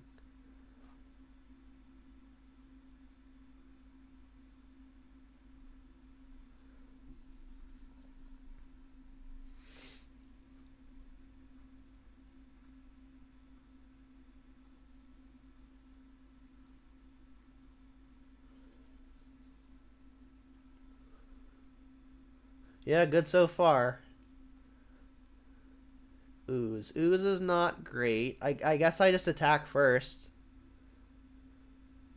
And then I'll probably, I guess, play Ooze, play Thoughtseize. So I guess I actually, like, am incentivized to attack with Stoneforge as well. I guess I actually don't want to play another threat, right? Because then Ratchet Bomb gets put up to 2 and it kills everything. So maybe Thoughtseize put Sword into play is actually how I want to go. So I'll attack with only the Germ, cast Thoughtseize, say go. I don't think they're gonna the block here because this prevents a sword from hitting them for another turn.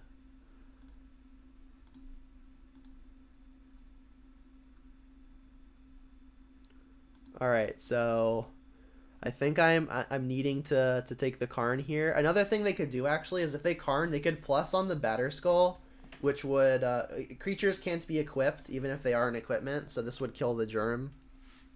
So I think I have to take the Karn here, and again, hope they don't just find all his dust. And I'm not going to play a 2-drop because they've got the Ratchet Bomb.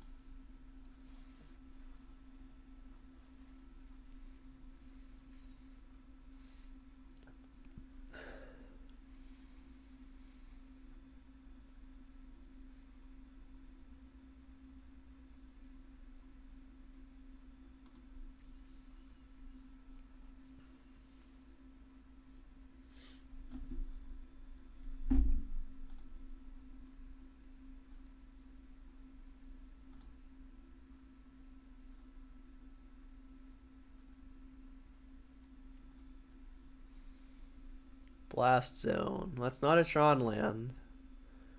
There's the Reshaper, yep.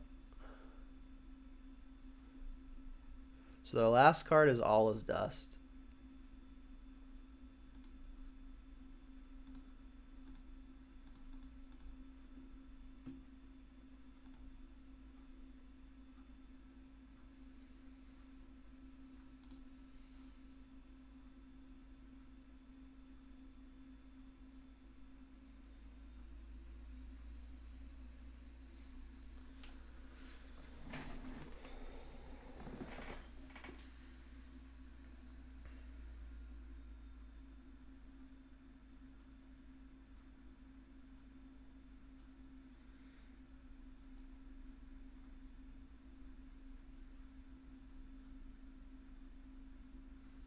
Land.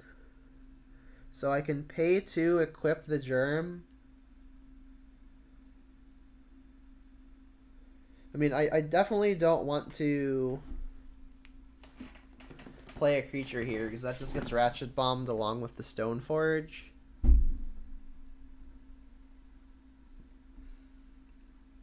I could Kaya's Guile. Kaya's Guile could be interesting. Like, have them sacrifice a creature,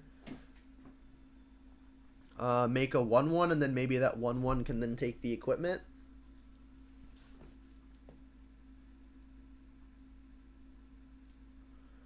I mean, I guess I could just lead on attack. The issue is, like, if I attack, they could double block. But I mean, a double block seems fine for me. I would just get to kill both of their creatures. I still have all my equipment. Let's lead on attack.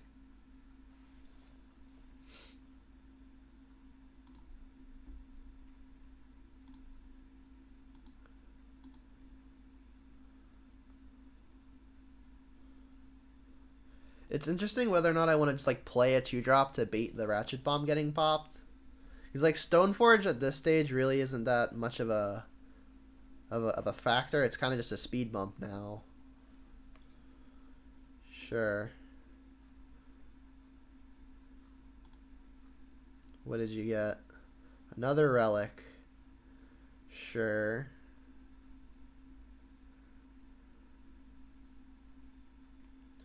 Yeah, I mean, I guess I could just play a Scavenging Ooze.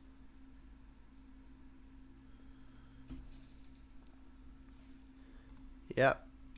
Well, I guess actually Goyf is the better thing to play because like Relic is gonna make it bad anyway. I think I can actually bait them to just pop this though. Like if I play a Scavenging Ooze and they don't respond, I can then shock and then try to eat this, and if they tap it on themselves, I can eat it again, which may force them to pop Relic, which might be make it able so I can start building a graveyard for Tarmogoyf. And if they want to pop this on 2, I'm fine with that. Stoneforge was never really a creature anyway.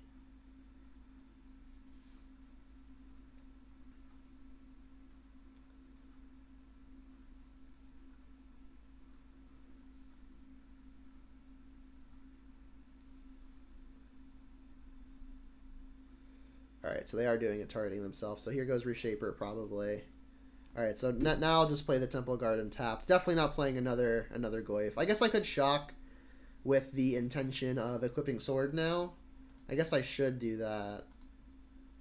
Not going to put it on a 2-drop because those are all going to get swept with the Ratchet Bomb.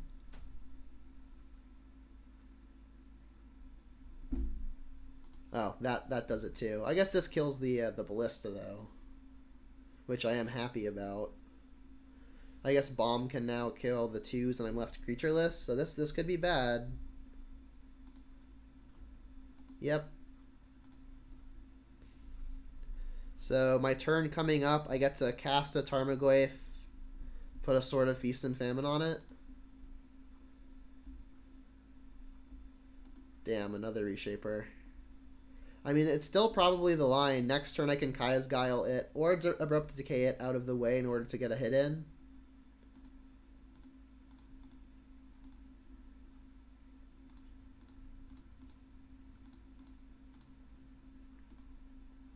Okay. They still do have All Is Dust, but at this stage it's a 7-mana 1/1. Karn, brutal. They can touch the sword, which would unequip the Goyf. But I mean, sword would still just be able to attack as a creature after we get the Reshaper out of the way. So maybe they're not interested in that. What killed Germ? The Walking Ballista. We blocked the 3/2 and then they pinged it.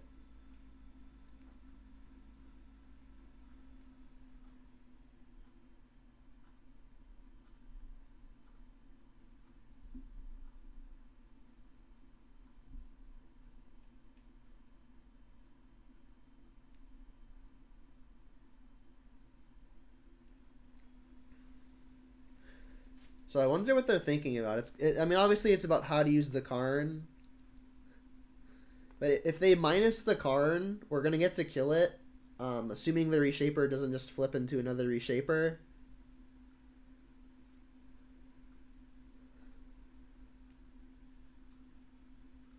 Thoughtseize. Thougtseize is interesting.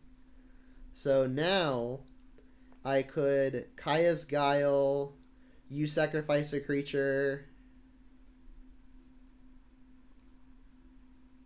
I guess make a 1/1 just as something to put equipment onto. But I mean, I can't actually move equipment for as long as this Karn lives. So I do think I need to figure out a way to attack it down. If I cast Kaya's Guile or Decay, there's going to be creature and instant in the yard. I guess I can also add sorcery. If I Thoughtseize their All is Dust, that adds tribal as well. So I actually can kill the Karn here, right? Feels like it's got to be the line. I guess, though, I should Kaya's Guile first, because when the opponent takes a card into their hand with the Matter Reshaper, I then will have access to maybe being able to take it. But I think I may actually want to use the Decay instead of the Guile, because Guile can kill something bigger, like a Smasher, a Thought-Knot Seer. I guess Thought-Knot Seer doesn't actually matter, because if they're drawing a Thought-Knot Seer now, it would just take whatever I don't use. I think I like putting a 1/1 into play just as an additional thing to put stuff onto. So that would mean I went to Kaya's Guile, and I'll Kai Guile first. So again, I can have the option of Thoughtseizing. So you'll sacrifice. I'll make a 1/1.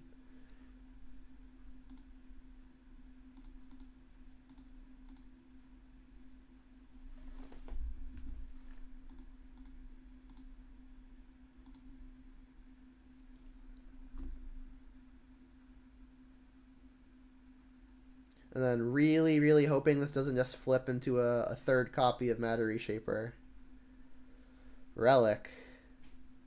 That could be bad.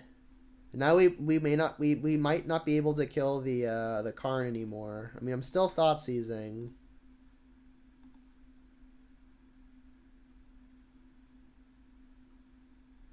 They've got All is Dust, All is Dust. Alright, so we've got Goyf has a 6/7. I mean, this relic means that they can remove types from their yard and make it so that Karn gets to live, which is really unfortunate. I guess Relic was their other good hit. Like, how they just hit a land here, I'd be plenty happy. I could attack the opponent, which would have them discarding the All is Dust. But they need to top deck the land for it anyway. They can at most remove 2 types, which means we still get to hit the Karn for 4 and put it to 2. Which means if they're going to minus the Karn to find something, the Karn dies. So I think it's still probably worth it to hit the Karn. But third copy of Relic was pretty unfortunate. Right, we had sorcery ourselves, right. So they can't actually minus Karn. Good. They spike the Tron land, they can still All is Dust, which would be pretty bad.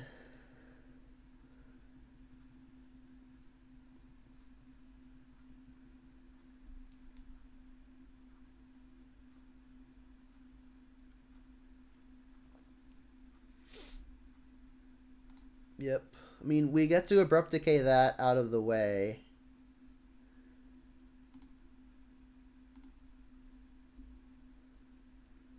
Luris. Alright, so if I was say if I equip here, but we can't because Karn shuts off the ability. So I guess we're just going to decay the relic so that we can attempt to kill the Karn. They can pop it in response. But Glyph's got a sword on it, so it's going to be 2 power at least, 3 adding the decay.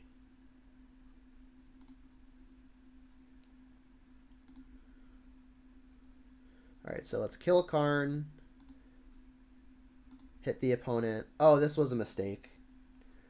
I should... Oh, no, this is not a mistake. What am I talking about? I was like, oh, now I can equip the sword, but in my head I was killing the Karn with the decay, but I was killing this. So yeah, not a mistake. I don't think. No dismember, please. Yeah, sure. Alright, and now... Since Glyph's about to die, I'll move sword over. Alright.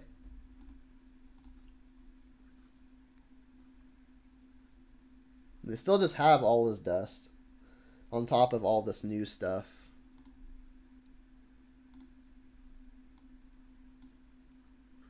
Tome. Tome is a problem.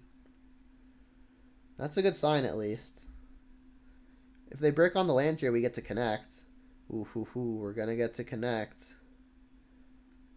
Alright, I don't think I'm playing another Glyph into the blast zone. I could play a Luris. Fortunately, this costs 5 to equip. I guess I get to play the Luris now. They can't quite blast zone and activate it quite yet, so let's just cast Luris now. All my lands are going to be untapping, so...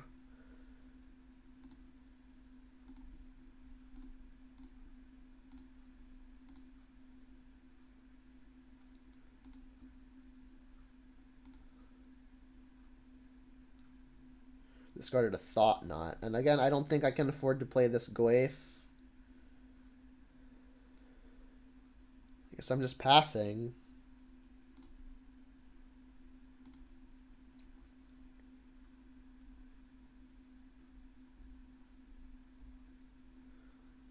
They still have all his dust available. They can still cast all his dust if they spike tower. They'd have 7 mana exactly.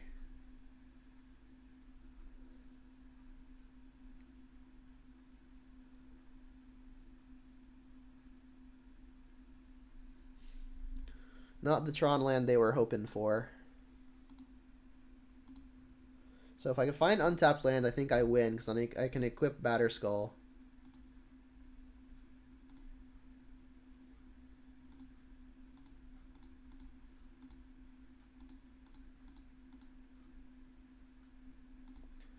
I guess I should put it here, because in the event they do have the Dismember, I should diversify.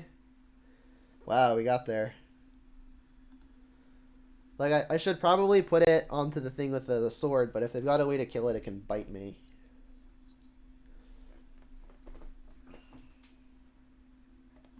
Fought through a lot of relics there. Yeah, let's go. I mean, I don't think this matchup's very good, because, again, like, Matter Reshaper is such a headache. And then Relic is excellent versus the Glyph plan, and Glyph is probably one of our better creatures game 1. I think I'm just going to resubmit. Is there any reason to maybe bring the Stoneforge back in? It's so rough trying to connect. I think I'm going to do something a little wild. I think I'm bringing other Stoneforge back in. I'm going to take the Fulminators out. I'm going to bring the Lingering Souls back in. Because I'm hoping the Lingering Souls can carry the equipment. And then Luris seems like it's going to be way too slow. So I'm gonna try to put some equipment on some souls.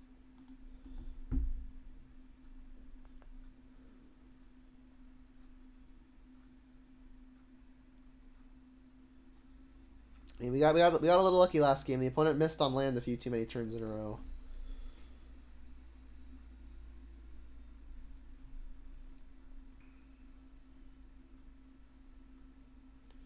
Ooh.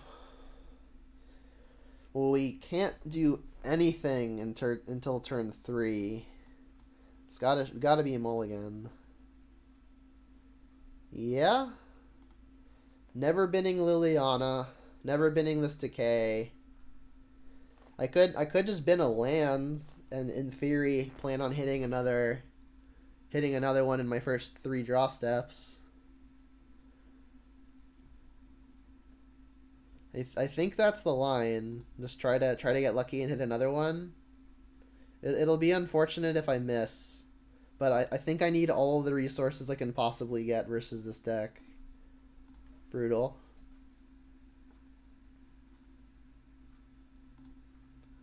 Not exactly what I'm looking for.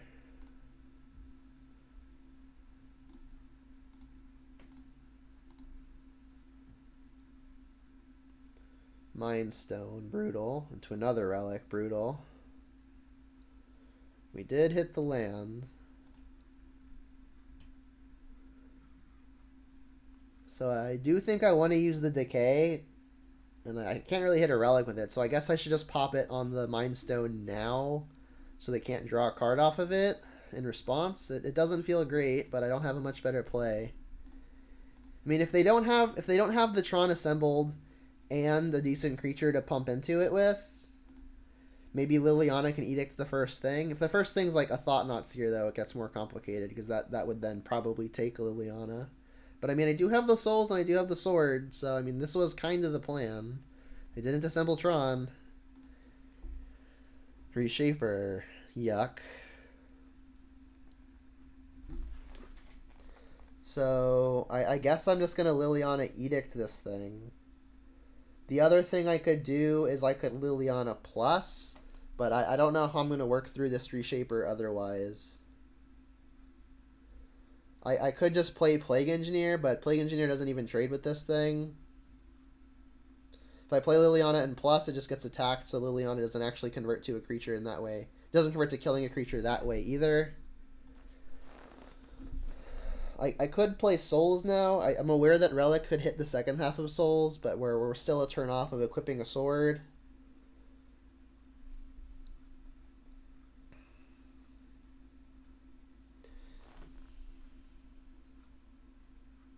I mean, if I play Souls now, maybe on the following turn, I can, or not next turn, but like maybe next turn I play Plague Engineer, and then if I find a land on my 5th turn, I can Sword Equip, use that to shoot the Reshaper, then maybe Liliana can Edict something more meaningful. I don't think Liliana versus Reshaper is going to be very good. And I don't want to play the Engineer either. The only other option is to play the Souls or the Fire and Ice, and then Fire and Ice doesn't do anything with that creature, so I think I'm just going to go for Souls. It's not easy, though.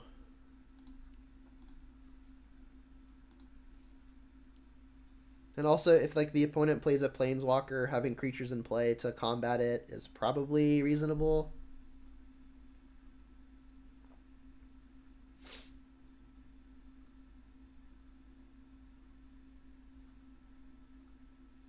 So I guess I'll get basic Swamp and cast Lingering Souls here. I don't think I'm ever going to need more than one white mana.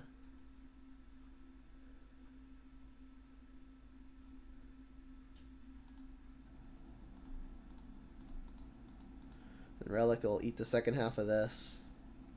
Not going to trade, because again, I think I need him to get in with the sword. They're going to have 3 cards in hand, but again, relics can be cracked for more.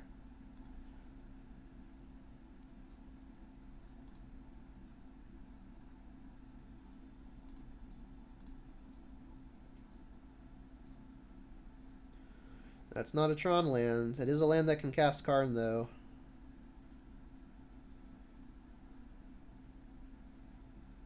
No block.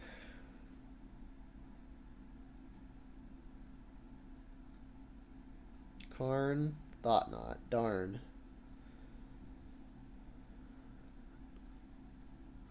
Probably just not taking Plague Engineer would be my guess. I think either of the other two are reasonable. It's like they know we've got spirits that can fly. But I mean, this is a pretty big clock, unfortunately.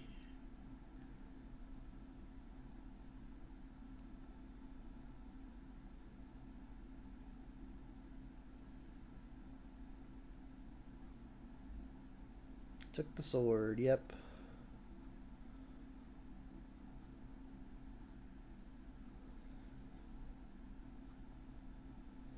So if I cast Plague Engineer, We can trade one spirit for the Reshaper, and then like reshape. The Engineer also blocks the Thought-Knot Seer pretty well, so I guess I'm gonna play that. Name Eldrazi.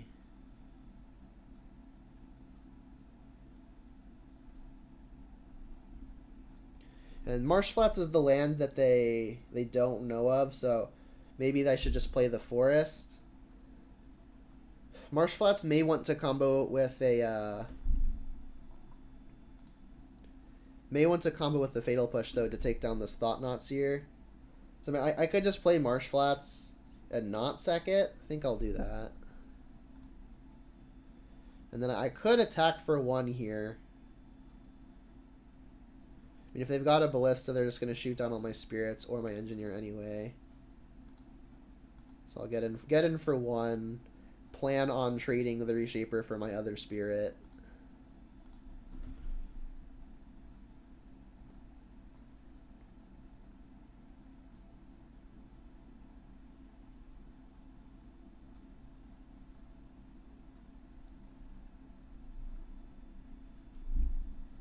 It's a good sign. Uh-oh, that's not a good sign. No attack. Interesting. Alright, I still think I don't want to fetch because I may want to combo with the Fatal Push. There are 3 in the deck. Trophy. Trophy hits Thought-Knot Seer. We could also take them off of Tron. They didn't do anything with the Tron. They've got 4, 5, 6, 9. I guess the only thing they would not have been able to cast would be like 10 mana Ulamog. Yeah, I guess I'm just going to trophy the Thought-Knot Seer and see where that gets me. This is going to draw me a card. Like, taking them off of Tron just doesn't seem like it does a lot. They still have 5 mana, which is enough to cast basically everything. Alright, please be a good one off the top. That's a good one. I think I'm attacking for 2 now in the air with the spirits.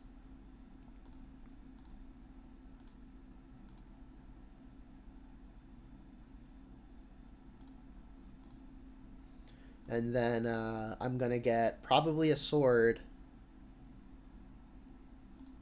So now I've got to fetch a white source.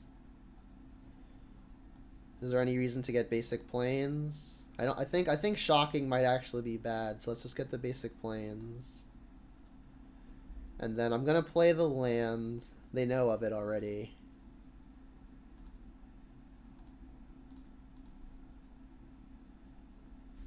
And again, we do have the souls, so maybe I can equip a sword. And then if it's between Feast and Famine and Batterskull, I guess I do still want the sword, I think. So let's make it Feast and Famine. I'm kind of short on the mana to both play and equip and re-equip a Batterskull, so let's just get Feast and Famine. I would probably get Fire and Ice here, but they exiled it with a Thought-Knot. Pretty unfortunate.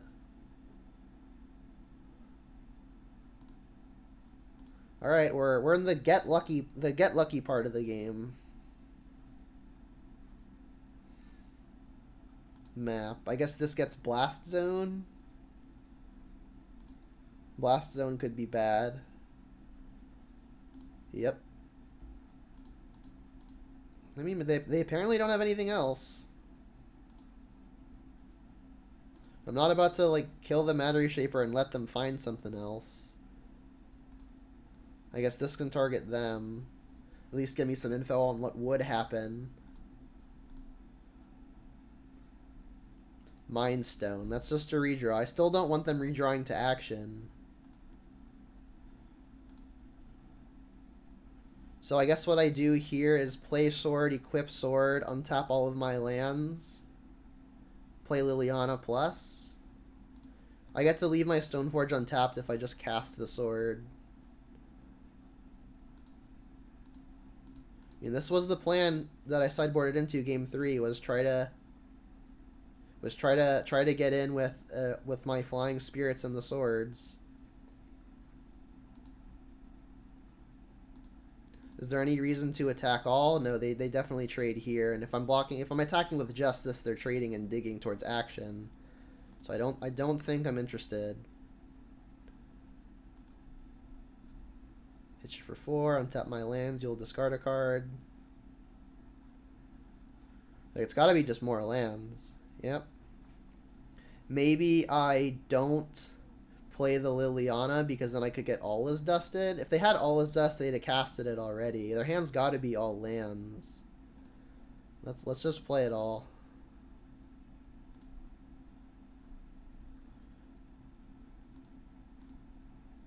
We know they've got Mind Stone on top, which is just a cantrip. They can put this on whatever they want, probably 3. I'm drawing a card off of Bauble here. Yeah, they're definitely going to put it up to 3, which is going to be bad for me.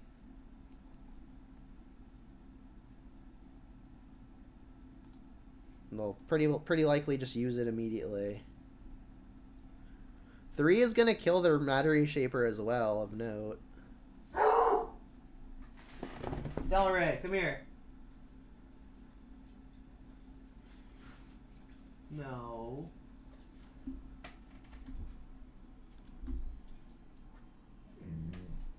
Yeah, Doggo got excited.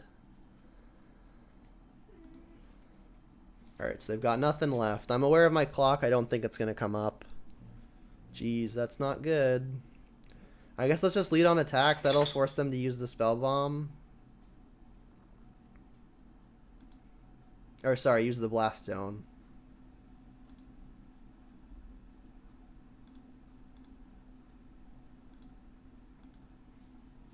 Yeah, it's looking like cycle time. Hit you for 2, put you to 11. They revealed all is dust.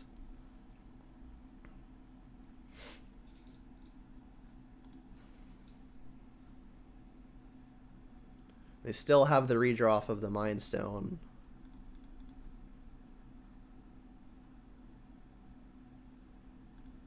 Well, I mean, if they draw like a Thought Knot or something... Oh, that was a misplay. I should not have played Swamp. Because if they find Reality Smasher, it won't be able to discard a card to it. Yeah, I should not have played that land.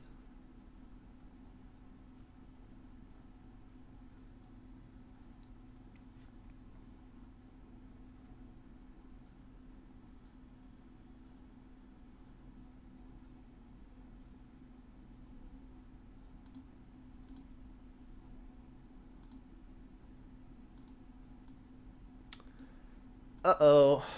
Well, if they get a creature with this, I get to path it. That feels like it's got to be bad for me.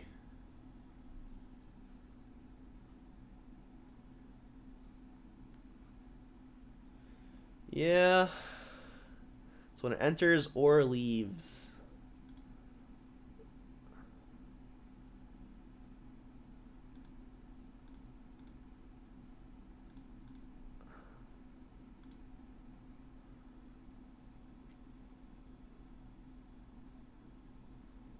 I'm going to be left with only a Blooming Marsh.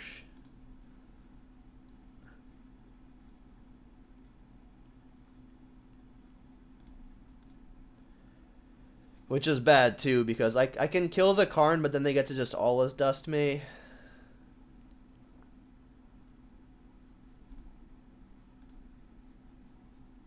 And then we're left on nothing, but the opponent has all of the top decks in the world, and I've got actual none. So that feels like I'm dead. I'm gonna, like, have to find lands now.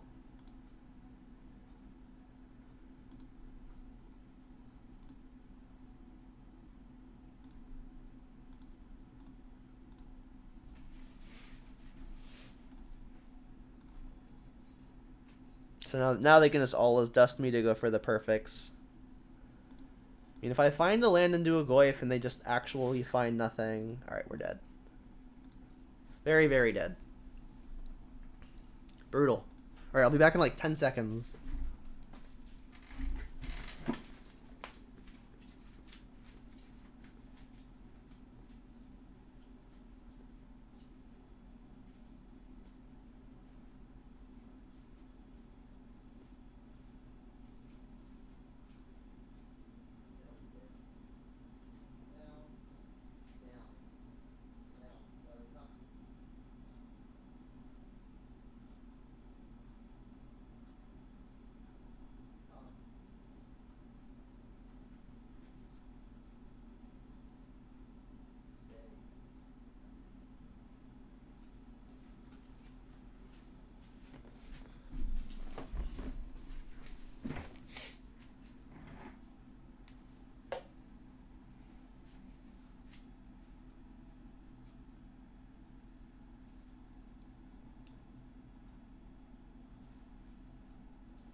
Come on, give me an opponent. We got one more round.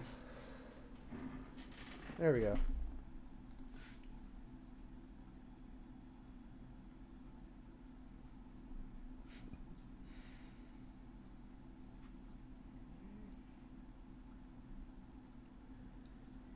Yeah. I guess we'll get Triome on one. If we really need to decay before playing a threat, we can.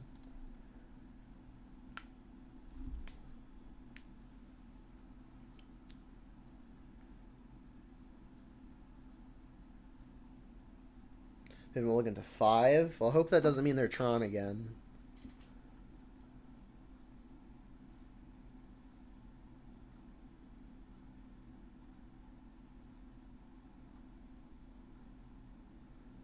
That's not a Tron land. Oh, it could be Amulet. Yep, looks like Amulet. So, Verdant on 1. Likely to get a Triome.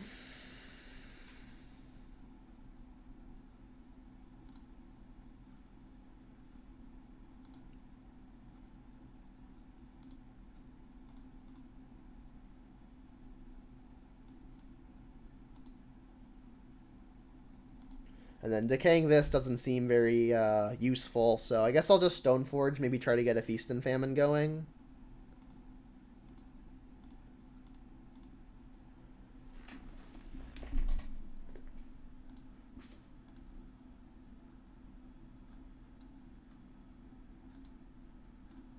Like, Batterskull is also probably fine here, but I've got other clocks. Like, if I didn't have another creature other than Stoneforge to carry it, then maybe I get the Batterskull. But I've got stuff to carry it, I feel. So hoping to dodge Castle and the Titan here. I guess I could just play a fetch land. I guess what I want to do here is I want to play Lurrus, right? If I play Lurrus now, next turn I can activate Stoneforge, put Sword into play, equip it onto Lurrus, and then have 4 mana after I untap, which can let me play an Ooze and hold up activations or a Decay.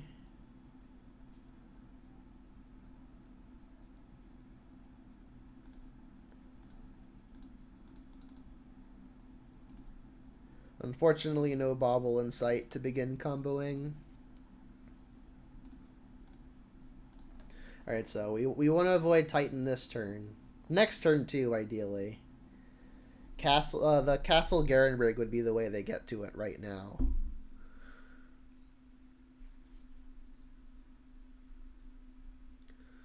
Well, looks like they might have it. Yep.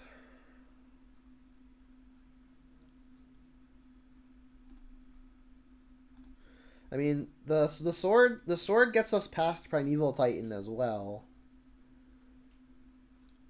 This isn't like old Amulet that could also have the Field of the Field of the Dead.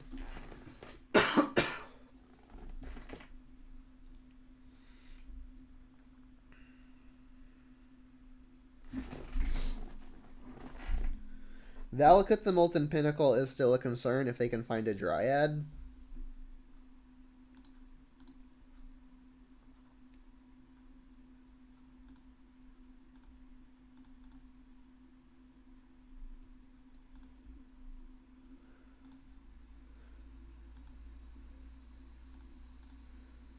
They're going to be gaining 5 a turn as well, which is not nothing.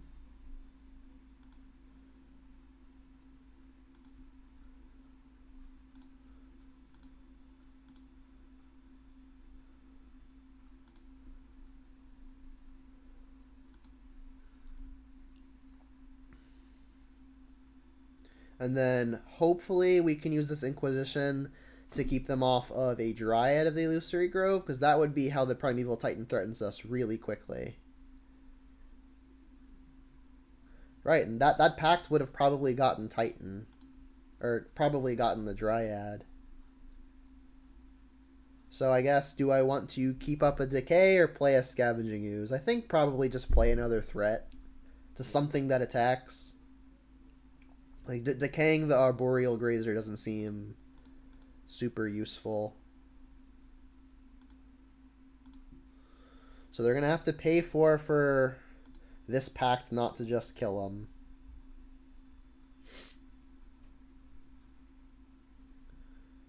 Seems easy enough. So they've got as much as 3 mana right now if they want. An attack definitely makes sense.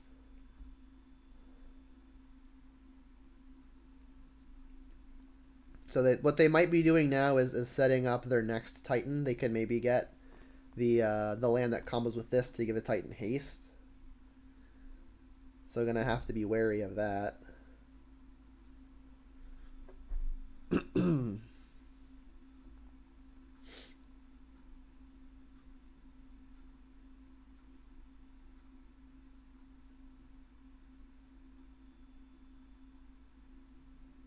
Alright, well our sword gets past the plant too, because it is green.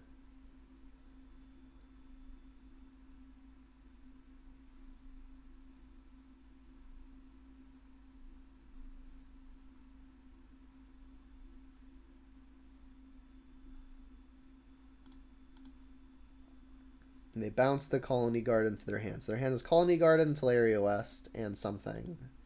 I'll take the 6.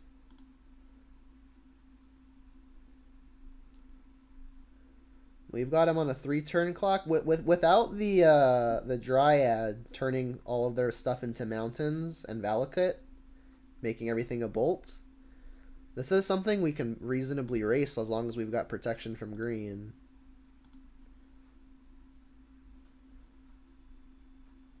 Alright, well, I guess I'm going to play Scavenging Ooze pre-combat, because again, all of my lands are just untapping anyway. I think I'm going to keep Marsh Flats for potential Revolt stuff later, so I'm going to Blooming Marsh first.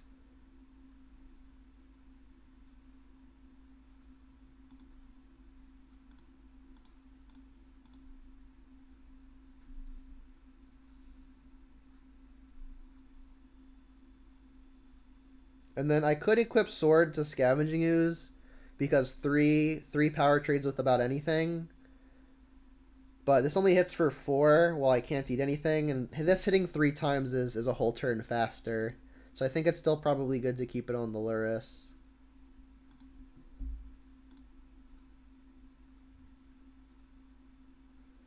And I guess I should actually attack like this, right? Because this'll sneak an extra point through, unless they want to block with the plant and kill the plant.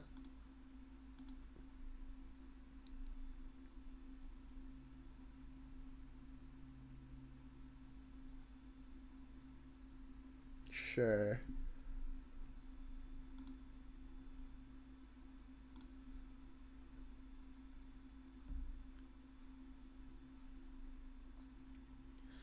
I guess they go.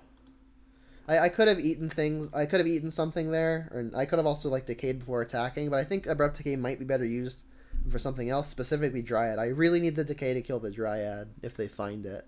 Like they can transmute this West, Teleria West for a Summoner's Pact for the Dryad, and I really need to be able to kill it.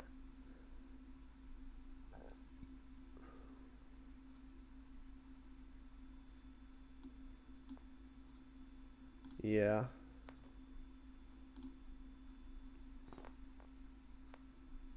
Yep. So that's 3rd copy of Summoner's Pact. For the Dryad, yep. Yep. They have the Valakut. Alright, so they're going to target something, and then in response to the target, I'm going to kill the Dryad.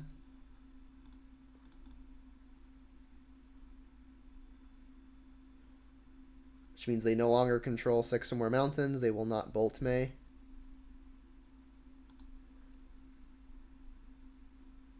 Yeah, Feast and Famine might be what gets us there. Or it's getting us there so far, right?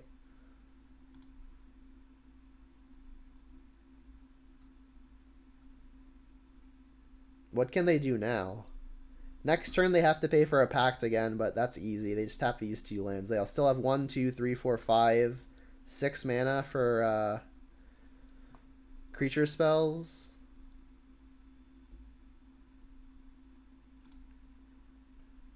sure. Yeah, they're gonna do some value trainee type stuff. Yeah, the sword's doing really well. All right, so now do I eat something? Probably should. There's only one creature to eat, so I think I don't actually eat it yet because they're gonna have a hard time blocking a scavenging ooze with the grazer as long as there's something I can eat. Goif is not exactly what I'm looking for. I guess it's a little bit bigger to carry the sword, so that might put them in range of lethal next turn.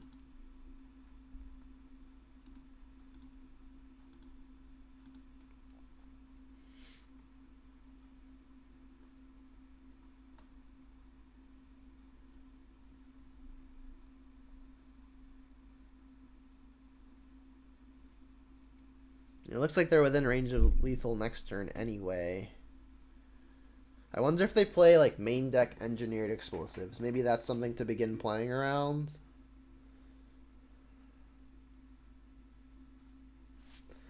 Alright, well them blocking this means I can now eat the creature. Kill the grazer. Hitting them for 6, 7, 8 now. I guess, yeah, let's say okay. And then trigger on the stack. I guess it's technically correct to eat some more stuff.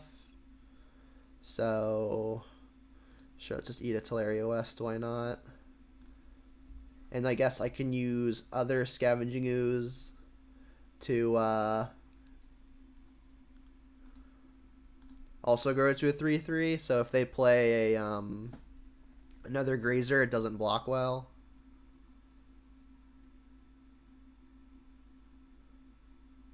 I guess I'll just play it, no fear of a sweeper. They could have it, which would be pretty bad. But I mean, if they play a sweeper on for 2 CMC, I still just have the sword to kill them on our Luris. So I think I need to avoid a Dryad again. Oh crap. So this gets Dryad. Well, it gets Summoner's Pact, which gets Dryad. I don't think we're dead, but it's going to be close. They can maybe, at a minimum, kill a lot of my creatures. Scene 8998. Thank you for the follow. So they're going to get 2 lands. They could get 2 bounce lands. Bounce 2 lands. Play 2 lands for turn.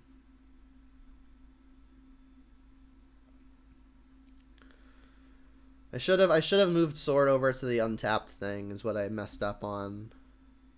They get other Valakut. So yeah, do we just die? This is 24. I think we just die. If they have a land in hand, we die. Well, I guess I can block, try to absorb some damage.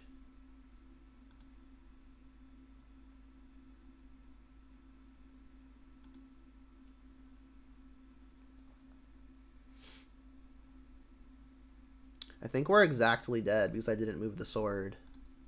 Actually, no, we're not exactly dead because I can eat the Tarmogoyf after it acts as a speed bump. They still have 2 lands to play. The thing is, like, each land produces 6 damage, right?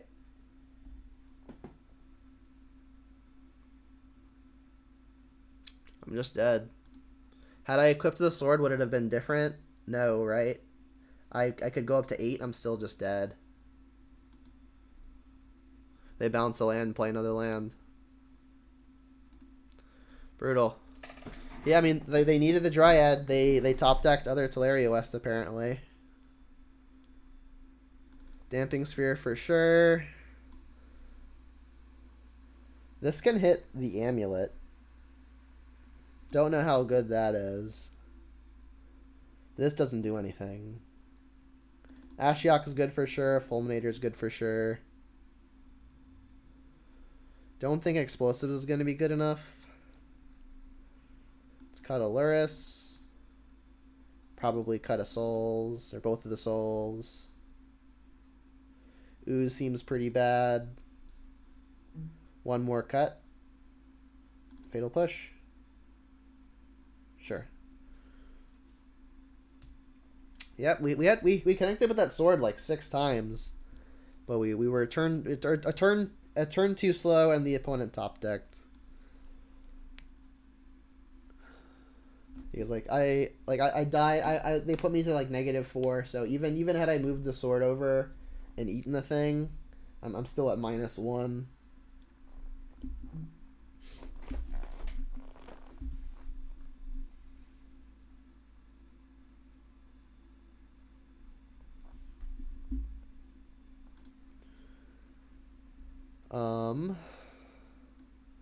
Think this is a keep. We've got Fulminator and Stoneforge if we can find the white source. We've got 2 redraws. I can also use one of these baubles to revolt the push if I want.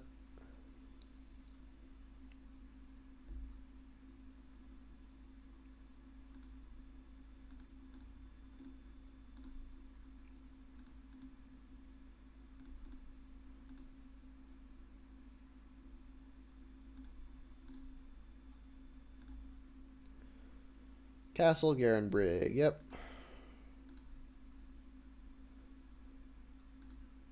Alright, I think I will pop the the Mishra's Bauble now, because it's so big. If I can find a white source untapped, get 3 looks at it if I pop the bauble instead of 2. Cool. Be a Damping Sphere too. Alright, well I still think I'm getting Stoneforge down. We've got infinite hate pieces.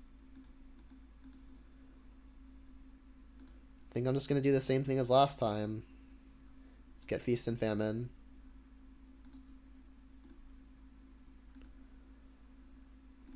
And then hopefully they play a bounce land that I can Fulminator Mage.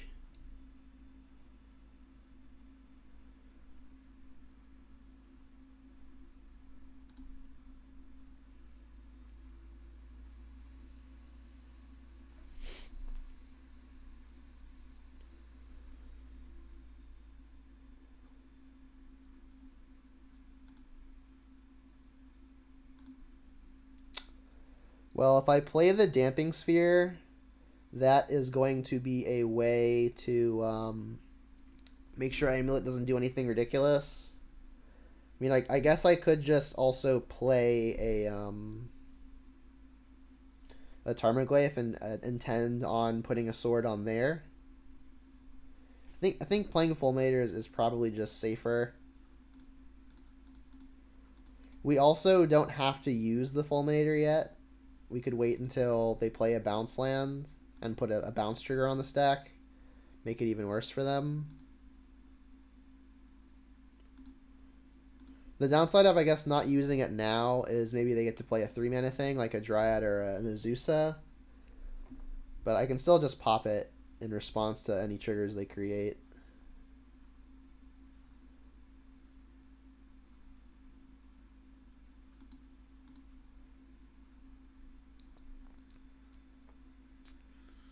Really don't want to use it on this. I guess I'll just go after Castle.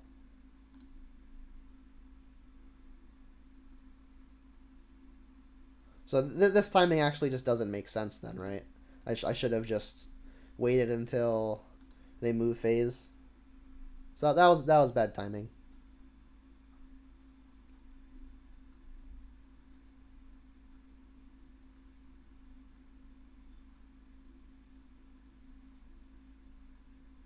Explosives on 3. That can deal with the sword, which I'm assuming is the intention. Land is good. Land means I can Tarmogoyf and cast Damping Sphere. I have to do it in that order. If I Damping Sphere first, I can't cast Tarmogoyf.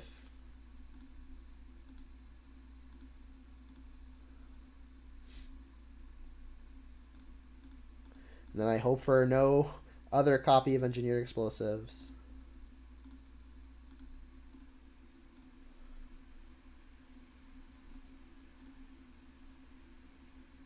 Yeah, popping the Fulminator there was actually just terrible for me. Because like even if I'd hit the land, I could have put this into play and then equipped it immediately. So what I could do now is, given the opponent's missing lands, I could cast a Fulminator Mage.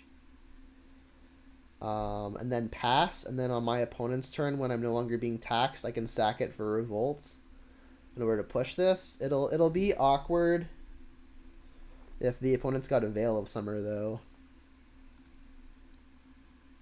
I mean, I could also just play Luris, pay 1 to cast a Bauble, which might be the line. It's just like I'm giving the opponent more chances to find Veil of Summer. And then also playing Luris into an Engineered Explosives just doesn't seem great. Let's go for the Fulminator plan, I think. And then I'll upkeep it. Minimize the chances they've got it.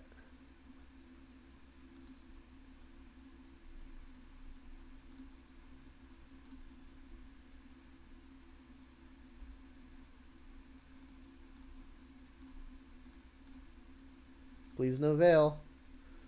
I think they probably would have floated the mana had they had it, or maybe it just doesn't matter enough.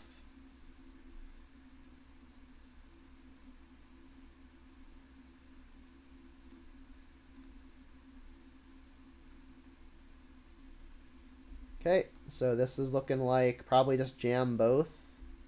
It's hitting for 7. That puts them dead next turn.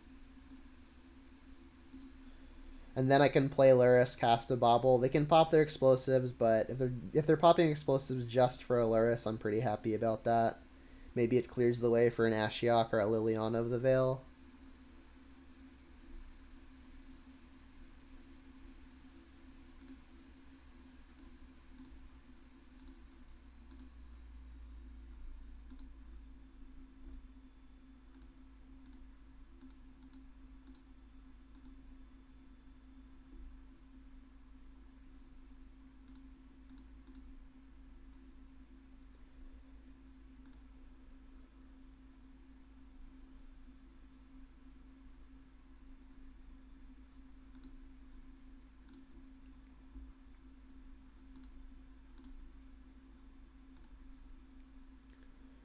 Crumbling Vestige. Wow, that's actually the one land that produces 2 mana with Amulet of Vigor. It gets around the Damping Sphere, right? Because like when it enters, you make a mana, and then you untap it. It doesn't actually produce 2 mana by tapping it.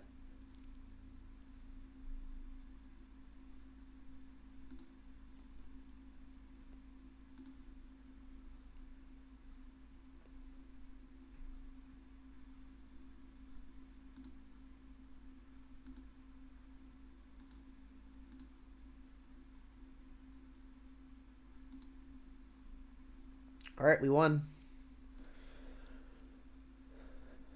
Next game. Do I want Pride Mage literally only to hit Amulet? No, wait, it hits it hits the 3 mana creature that I'm worried about too. It should definitely just be in the deck. I forgot that it hit the Dryad of the Illusory Grove.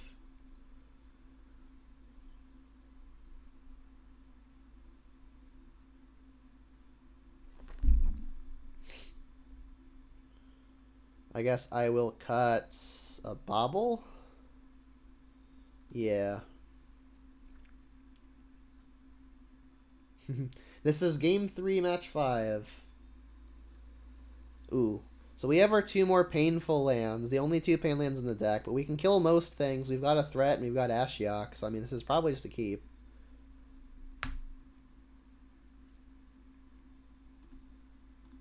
They kept the 7 this time. How lucky. Mox Diamond.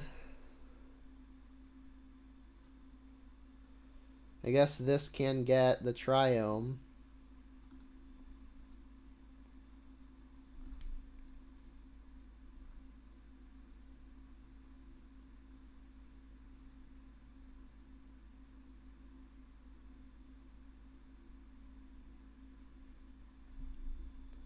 Yep.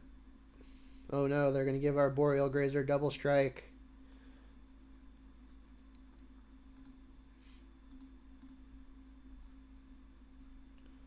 Yeah, let's just get the Triome. Make our mana good. So I have the option now of casting Tarmogoyf or using an Assassin's Trophy on one of my opponent's 2 mana producing lands. I think I actually want to use the trophy. Goyf doesn't actually attack past the Grazer anyway, and then the turn of immediately following, I can hopefully stick an Ashiok.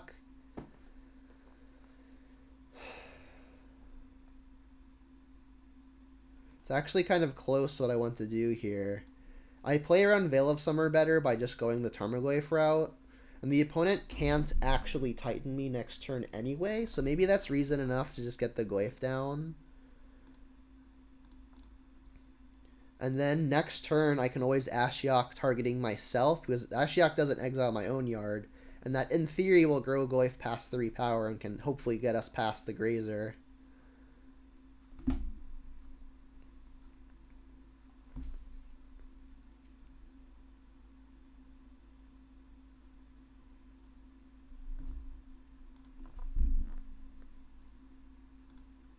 So they're going to want to fetch in response to the Ashiok.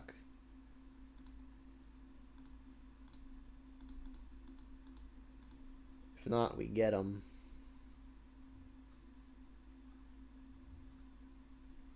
Darn, they saw the line.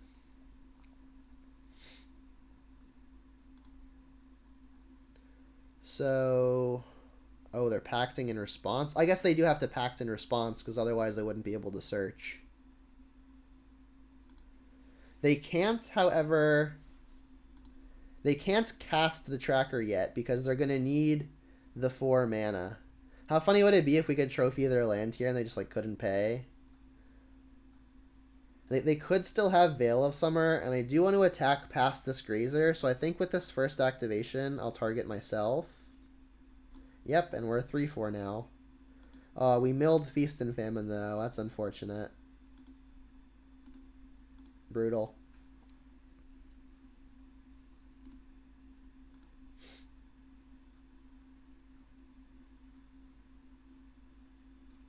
So we've got pushes for trackers. We've only got 2 ways to deal with tracker in the deck. I guess 3 if you count path.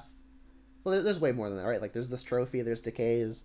But there are 3 spells where their only purpose is killing a creature, and we've got 2 of them. Sure. It's really annoying because of Goyf. And now we've found Lurrus. I guess I could mill myself again in an attempt to regrow the Goyf. It might just be the line.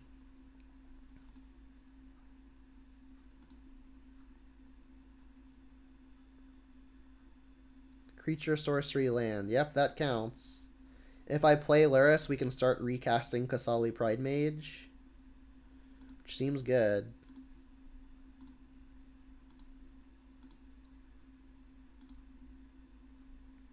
So I'm going to play my land. And the opponent's going to have priority after casting Tracker anyway. So I think I'm just going to get the Lurrus down now, as opposed to, like, holding up an Assassin's Trophy to hit it end step. Let's just cast the Lurrus. Hold up a push.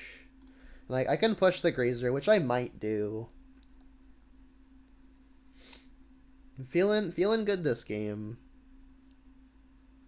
They can cast Titan with Green Source plus Titan, but Titan doesn't search, and then I can trophy Titan.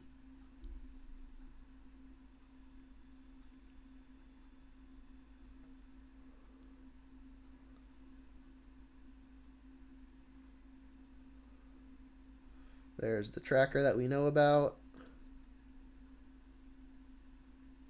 I've got the Pridemage to kill the clues.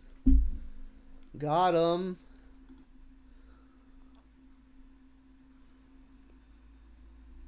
I guess just doing this now to maybe find more Arboreal Grazers. Don't know why else.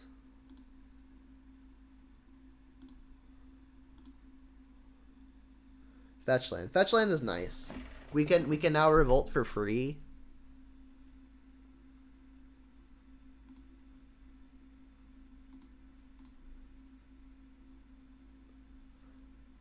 The deck was dark for a sec. I thought we had nothing to get. I almost panicked. Alright, I think I'm just going to conserve my life. I don't want to get mised out by, like, a Valakut the Molten Pinnacle, so I'll like try to keep my life total high when I can. If they have a Veil of Summer here, it's unfortunate, but I'll just cast other Fatal Push in response, and they just straight didn't have it. Cool. Do I want to minus targeting them? Probably. Maybe I get some fun Elves out of the deck. I guess I should wait to do it because I want to attack first. Yeah, let's attack. And next turn, if I want to enable Revolt on the push, I could always sacrifice either Peatland or Silent Clearing. Sure. And now I get to play a Pride Mage.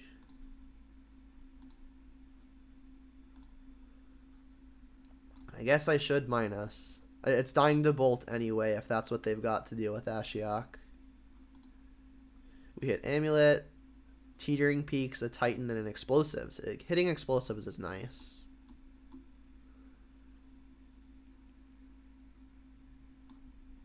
I haven't seen Teetering Peaks played in Titan before, but it makes sense.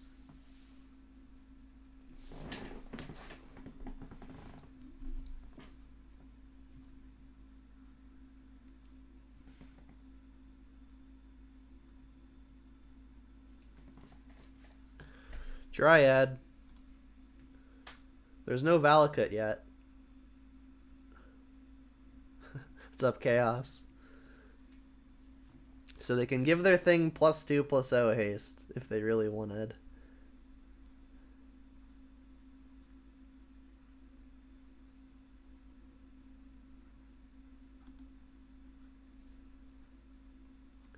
Oh, I should have definitely responded to that so they couldn't play another land. Guess I just do it now.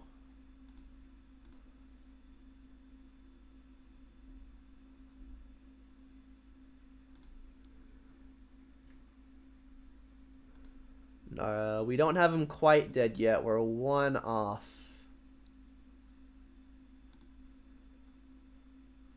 Bobble. That works. We didn't have Artifact yet.